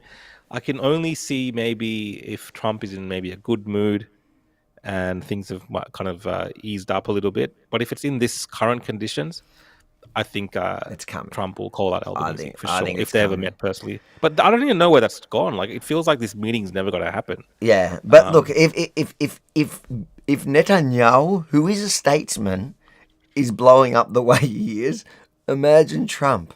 Like, Albo says he's doing that to every prime minister. I haven't seen things like this. Like, not to this degree. I haven't seen him. Has he called another leader a weak?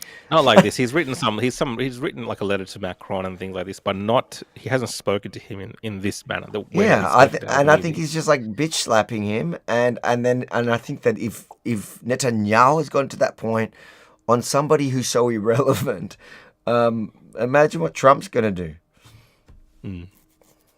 This is from Jen Loves Truth. Thanks for the super chat. According to Trina, you're a so-called reporter, Avi. Who's Trina? Trina, you've already the salon lady, the chick that owes me $38.50. Yeah, I'm a so-called reporter. Listen, she's a so-called woman. I didn't say nothing. Listen, she can't be offended by that. Okay, you can't assume her gender. This is from Lisa. Rukshan and Avi are ace, and the chat on these lives is great comfort to me and others. Thanks for joining in and really participating, Lisa. We love your contributions and your comments. Thank you so much. Lisa's even better in real life. But I want to know are the chats good at the moment? Because I remember at the beginning of these lives they were just full of hate. Are they not full of hate anymore? It's a mix now. The haters have come to my live shows. They found my live shows. Because our guys kick them off. I think they're kicked off here, and they found my live shows, and they come to the event about you. Yeah, because I saw you did the live the other night. I'm like, whoa. I'm like, I messaged you. I go, damn, you're like, it feels like you're more hated than me now just for knowing me. I'm like, didn't I say to you? I texted you. I go, I think I might have to distance myself. I'm gonna have to ask you for reparations or something. I was like, I think I have to distance myself from you. You're being toxic now. That's from Apros. Thanks, mate. Can't wait for Dream Home to be in a car. Thanks, Albo. Well, I mean, I did hear that there's lots of people living in their cars, Avi, and they use they get a gym membership, and they'll wash like people in nice cars. They'll get a gym membership and they'll wash every morning and use those facilities, and then they live in their car. Like, that's how bad it's gotten. So there is a bit of truth to that. So it is quite dark, the times that people are facing in parts of our country, and it's sad to see that happening in Australia and become more common. Thanks for the super chat and contribution to the show. This Ernest Grace, thank you. Avi, you are a brave... I won't read this one, mate. You can read this. No. Go read that. Avi, you are a brave man. I'm sorry. What? No, read the whole thing. I read the whole thing. It says, Avi, you're a brave man. I'm sorry.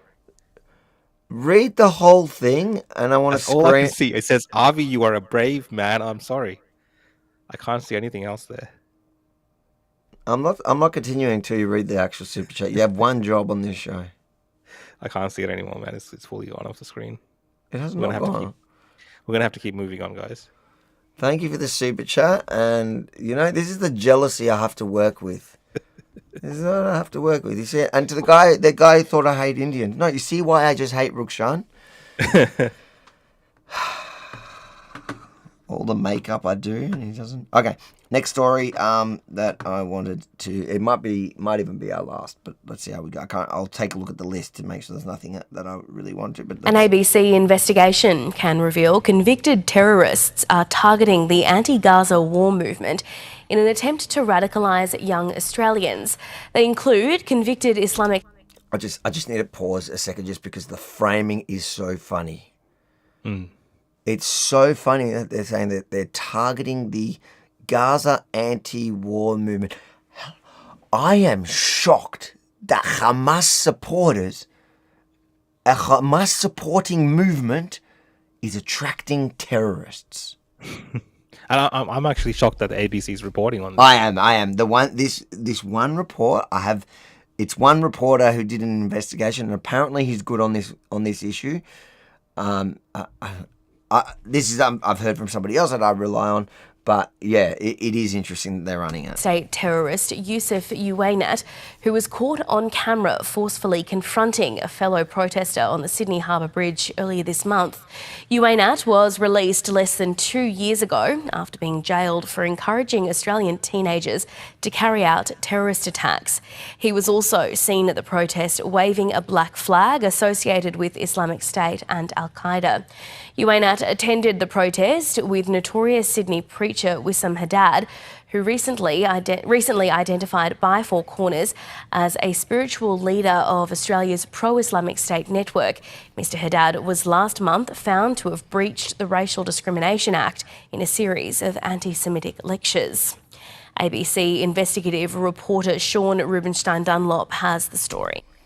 I just want to point out one thing. I think that guy, he just got stripped of his taxpayer-funded charity things, like mental. Well, Wisam Haddad is a notorious radical Sydney preacher. For most of his adult life, he's been monitored by ASIO, Australia's domestic spy agency, and he's also been a media figure for a really long time as well. There have long been concerns about him because at his prayer centres, he's hosted a stream of terrorists who've recruited young people into the global jihad, young people who went to fight in Syria, and young people who have either carried out attacks in Australia or been behind disrupted plots. And there are concerns now that Wisam Haddad is re-energising his network. He supports the Islamic State terrorist group, and he's been working with convicted terrorists who've been released from jail to rebuild and re-energise. And Sean, the man flying the flag was someone who served 4 years in prison on terror offences. Who is this man? Well, Youssef Uweinat is a former youth leader at Wisam Haddad's prayer centre.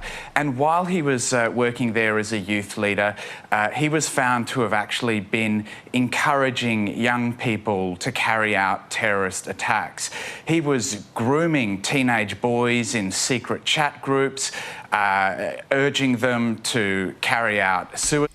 Am I the only one that finds the way he carries himself really funny? Like the way he's moving? He's so uncomfortable. This particular reporter, I've never seen him before. I don't know. I know, because I don't think he's a TV reporter. I think he's an investigative. I think he's an investigative reporter. And, and he's just so uncomfortable the way he's sitting. Like maybe it's just me. Am I just being judgmental? Is that? Are you crashing out on us again? No, I'm here. The wiggle. No, people in the comments are saying they're seeing the wiggle. Yeah. Oh, they're seeing the wiggle, are they? Yes, there's a wiggle. Yeah, there's a wiggle happening. Side There's a sign attacks, that happened. urging them to support Islamic State, sending them Distracting. really gruesome videos as well. He was released from jail less than 2 years ago, and the federal government lodged a legal fight to have a supervision order imposed on him, a strict terrorism supervision order, where his associations and movements would have been heavily restricted, but that failed in court, and now we can see in the vision from the bridge protest that he's reunited with Wisam Haddad, and he's targeting this movement with Wisam Haddad in an attempt to radicalise young Australians and push for an Islamic caliphate. Sean, you asked Mr Haddad if he's trying to fracture the pro-Palestinian movement. What did he have to say about that?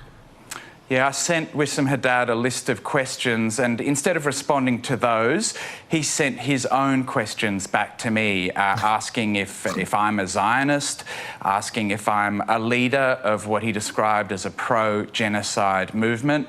He's previously rejected suggestions that he's a leader of a pro-ISIS network. I should say I've been covering this area for more than a decade, and Muslim community leaders and families are very, very worried about the influence that this man has over young people. Are New South Wales Police looking into Mr Haddad and the man who flew the flag at the protest? Well, they've been looking into Wisam Haddad for a very long time. He's one of the top counter-terrorism targets for ASIO and police in Australia, but never charged with a terrorism offence. New South Wales Police now say that they're considering legal advice about whether to charge people who flew these black flags at the Sydney Harbour Bridge protest under new anti-hate symbols laws, which carry a minimum 12-month jail sentence, really strict laws. But these flags, these black flags, are also common Islamic emblems. They're known as the Shahada flag, and they've been appropriated by terrorist groups. So Muslim groups warn that this could criminalise a sacred religious symbol. Investigative reporter Sean Rubenstein-Dunlop. Well, there you go. I'd say, yeah, colour me shocked. I'm shocked that the ABC's gone into that much detail around this particular thing, because I feel like they're the ones that have brought this forward. This particular journalist, investigative reporter, he's the one that's kind of brought all this to light. Where he got the information from to identify these people, or if he's been tracking them for a while, I don't know. But obviously, they want to make it known that these individuals are out there. Doing this, and there might be a bit of concern regarding this from ASIO as well. Like this guy looks like someone that might have contacts in law enforcement that might be able to give him some more information like this. So it does feel that way, and it's interesting. Like we talked about this when this particular march happened, when we did see those flags. A lot of people dismissed it, but now hearing the full context of it and seeing that some of these guys were involved in radicalizing young people. And getting them to,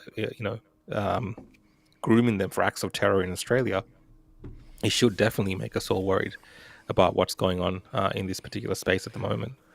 Listen, the ABC that has promoted these protests for 2 years is now shocked that they're going to be breeding grounds for, recruiting grounds for terrorists. It's the same ABC who could easily see, during COVID, they painted everyone in the freedom at those freedom protests, anti-lockdown, anti-mandate protests. They were, seeing a couple of Nazis on the fringe, and they made it like the entire protest was being a recruitment ground for Nazis. But here, one where I promise you that the recruitment, especially in Sydney, is happening at a much greater scale than even this report is noticing. I think you're frozen on us again. Yep, he's gone. Should we kick him off? We'll kick him off and he has to come back. Let me read some super chats until Rukshan gets back, and we'll do one more last little story. Oh, his machine died on him. Super chat. As a millennial, I'm kind of glad that Generation Theatre copying criticism now. I'm glad. I don't know what it was in reference to. As a millennial, I'm kind of glad that the generation... Yeah, I think you're talking about the new language that they have. It's crazy. It is so weird to me. Thanks for the super chat. Is he going to... Hold on, let's check if he's signing back on. His machine died, Rukshan. This is like out of character, isn't it?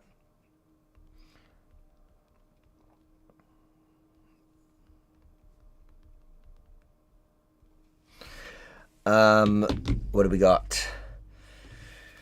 Sunnyside First Fleet says... Oh no, he's back on. Here we go. I thought he was going to quit on us. Oh, he's going off his phone now.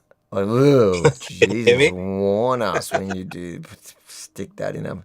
I fully crashed out. I think I'm going to have to go, guys, because nothing's working. Hey, look at him. He's done. All right, let me just... you can boot. I'll read these super chats. I'll stay on like this just to finish it off. Okay. All right. I think we're going to get heaps of super chats because people want to see you struggle. Sunnyside First Fleet says investigative report is about it upsetting Muslim community. What about Aussie Jews or Australian community, not to mention defund the ABC? Look, I'm surprised the ABC even ran it, although I feel like it's their attempt of showing that they're neutral and that they show that, you know, they're fair and balanced. It is a genuine proper public interest story, but I do get what you're saying, that he did like make the story, I guess, to make it a little easier, more palatable. They're trying to say that the entire Muslim community don't like this guy. This guy's all over social media. This guy, the Jewish community had to take him to court because of some of his sermons and where he's inciting hatred or whatever. And then when he lost the case, the one part that entire Palestinian movement decided to take and run with is... So he completely lost the case, but they took the part where in the ruling, the judge had said that being anti-Zionist is not considered anti-Semitism. And it's like... But they ignored all the other findings about this guy being like a radical hater. And literally inciting, like, the shit that he was saying was actually horrible, and that was the ruling. But they focus in on that. So my point is, like, if he's that condemned and broadly disliked within the Islamic community, then nobody's talking about it. In fact, they're using his case, ignoring the fact that he actually lost everything, and focused in on the one point that kind of helps their narrative. And so if you're saying that they're only doing that because they're just ignoring that other stuff and they don't want the bad, then they've caused this problem. They're part of the problem. What is it? What's that saying? Somebody said it in the video. The behavior you're willing to walk past. What's that saying? How's it going? Yeah. Is the behavior you accept. All right, let's read these quick super chats. Hamas is descendants of the evil Haman. That is to the Purim story. Thank you for the super chat. For those of you who know Haman. Insane Shooter says, same flag man Monas used during the Link Cafe. So the Shahada is also what, when you convert to, or they say revert to Islam, you have to say the Shahada 3 times or something. That's how you convert, which makes it really easy. But you can never leave, so you should take that. It's funny with Judaism; it's like a process of. It took my ex-wife 6 years to convert. For Muslims, you do it in like a minute, and the price you pay for apostasy. Do you know what the punishment for apostasy is? Death. Death. So it takes you a minute to join it, and you can never leave it.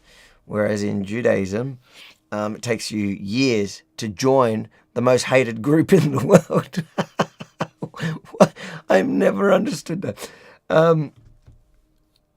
Albo needs to go. Absolutely bang on. Thank you for the super chat. And C1 The Road says, from North Carolina, USA, keep up the great work. Oh, thank you. Thank you for the support. North Carolina. Oh, I love America. I got to say, like, America's one of my favorite places to travel. I want to go back. I got to do another visa.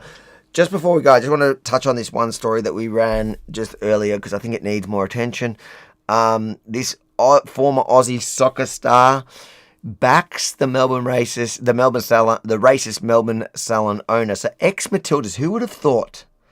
This is just like the woke Matildas. The players are under fire for supporting the hairdresser who refused to cut the hair of the Israeli man.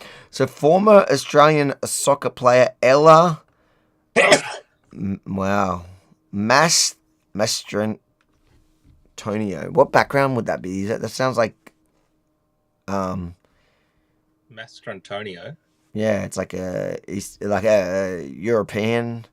Some sort of European, I reckon. Yeah, has sparked controversy after publicly backing Melbourne's salon owner Trina Ann Smith, who refused to serve it to an Israeli client. What did exactly? I just let's see. What it was. Hold on, he had it here. So she's written. This is on Israeli Cool, who does really good work. What did he say? Oh, her comment was, guys, everyone go give her 5-star review on Google. Support her business and those in Melbourne rally around her and her store. Sending love and thanks from Perth. All I want to say is this is the woke left.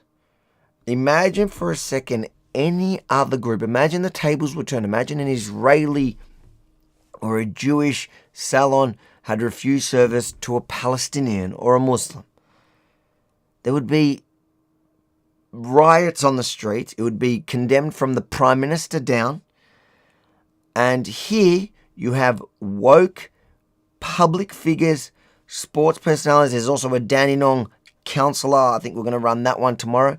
Also promoting it, also supporting it. It is insane the world we live in right now. And for those who question why I talk about this so much, is because look where we are, where we've normalized, where Matilda's superstars that was celebrated by every elite thing, on the same day that a football star has got a 4-match ban for saying some comment. Here you've got somebody telling them to support.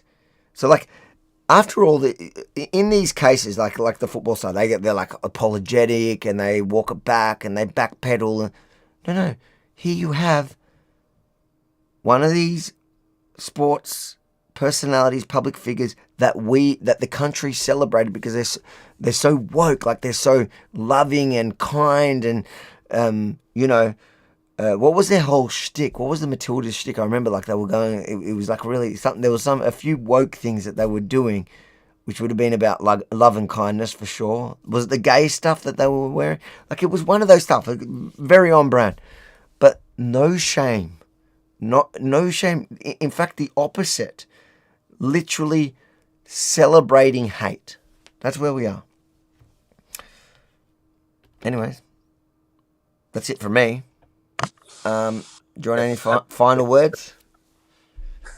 Look at him. It looks like Rukshan's back in Sri Lanka. Guys, I want to thank you. I want to thank you all for tuning in tonight. Make sure before you leave, hit that like button. Help the algorithm.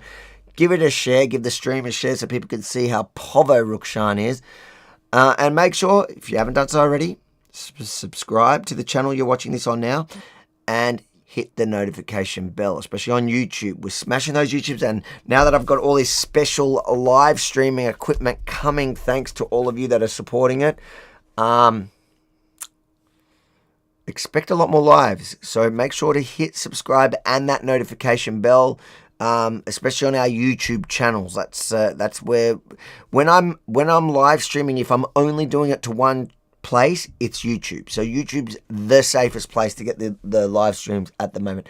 Any final words from Rukshan, Fernando, from his Sri Lankan bunker. That's nothing from me, guys. Thanks, and sorry for the technical issues, everyone. I will be. Can you do the head? I will be this issue soon. Good night, guys.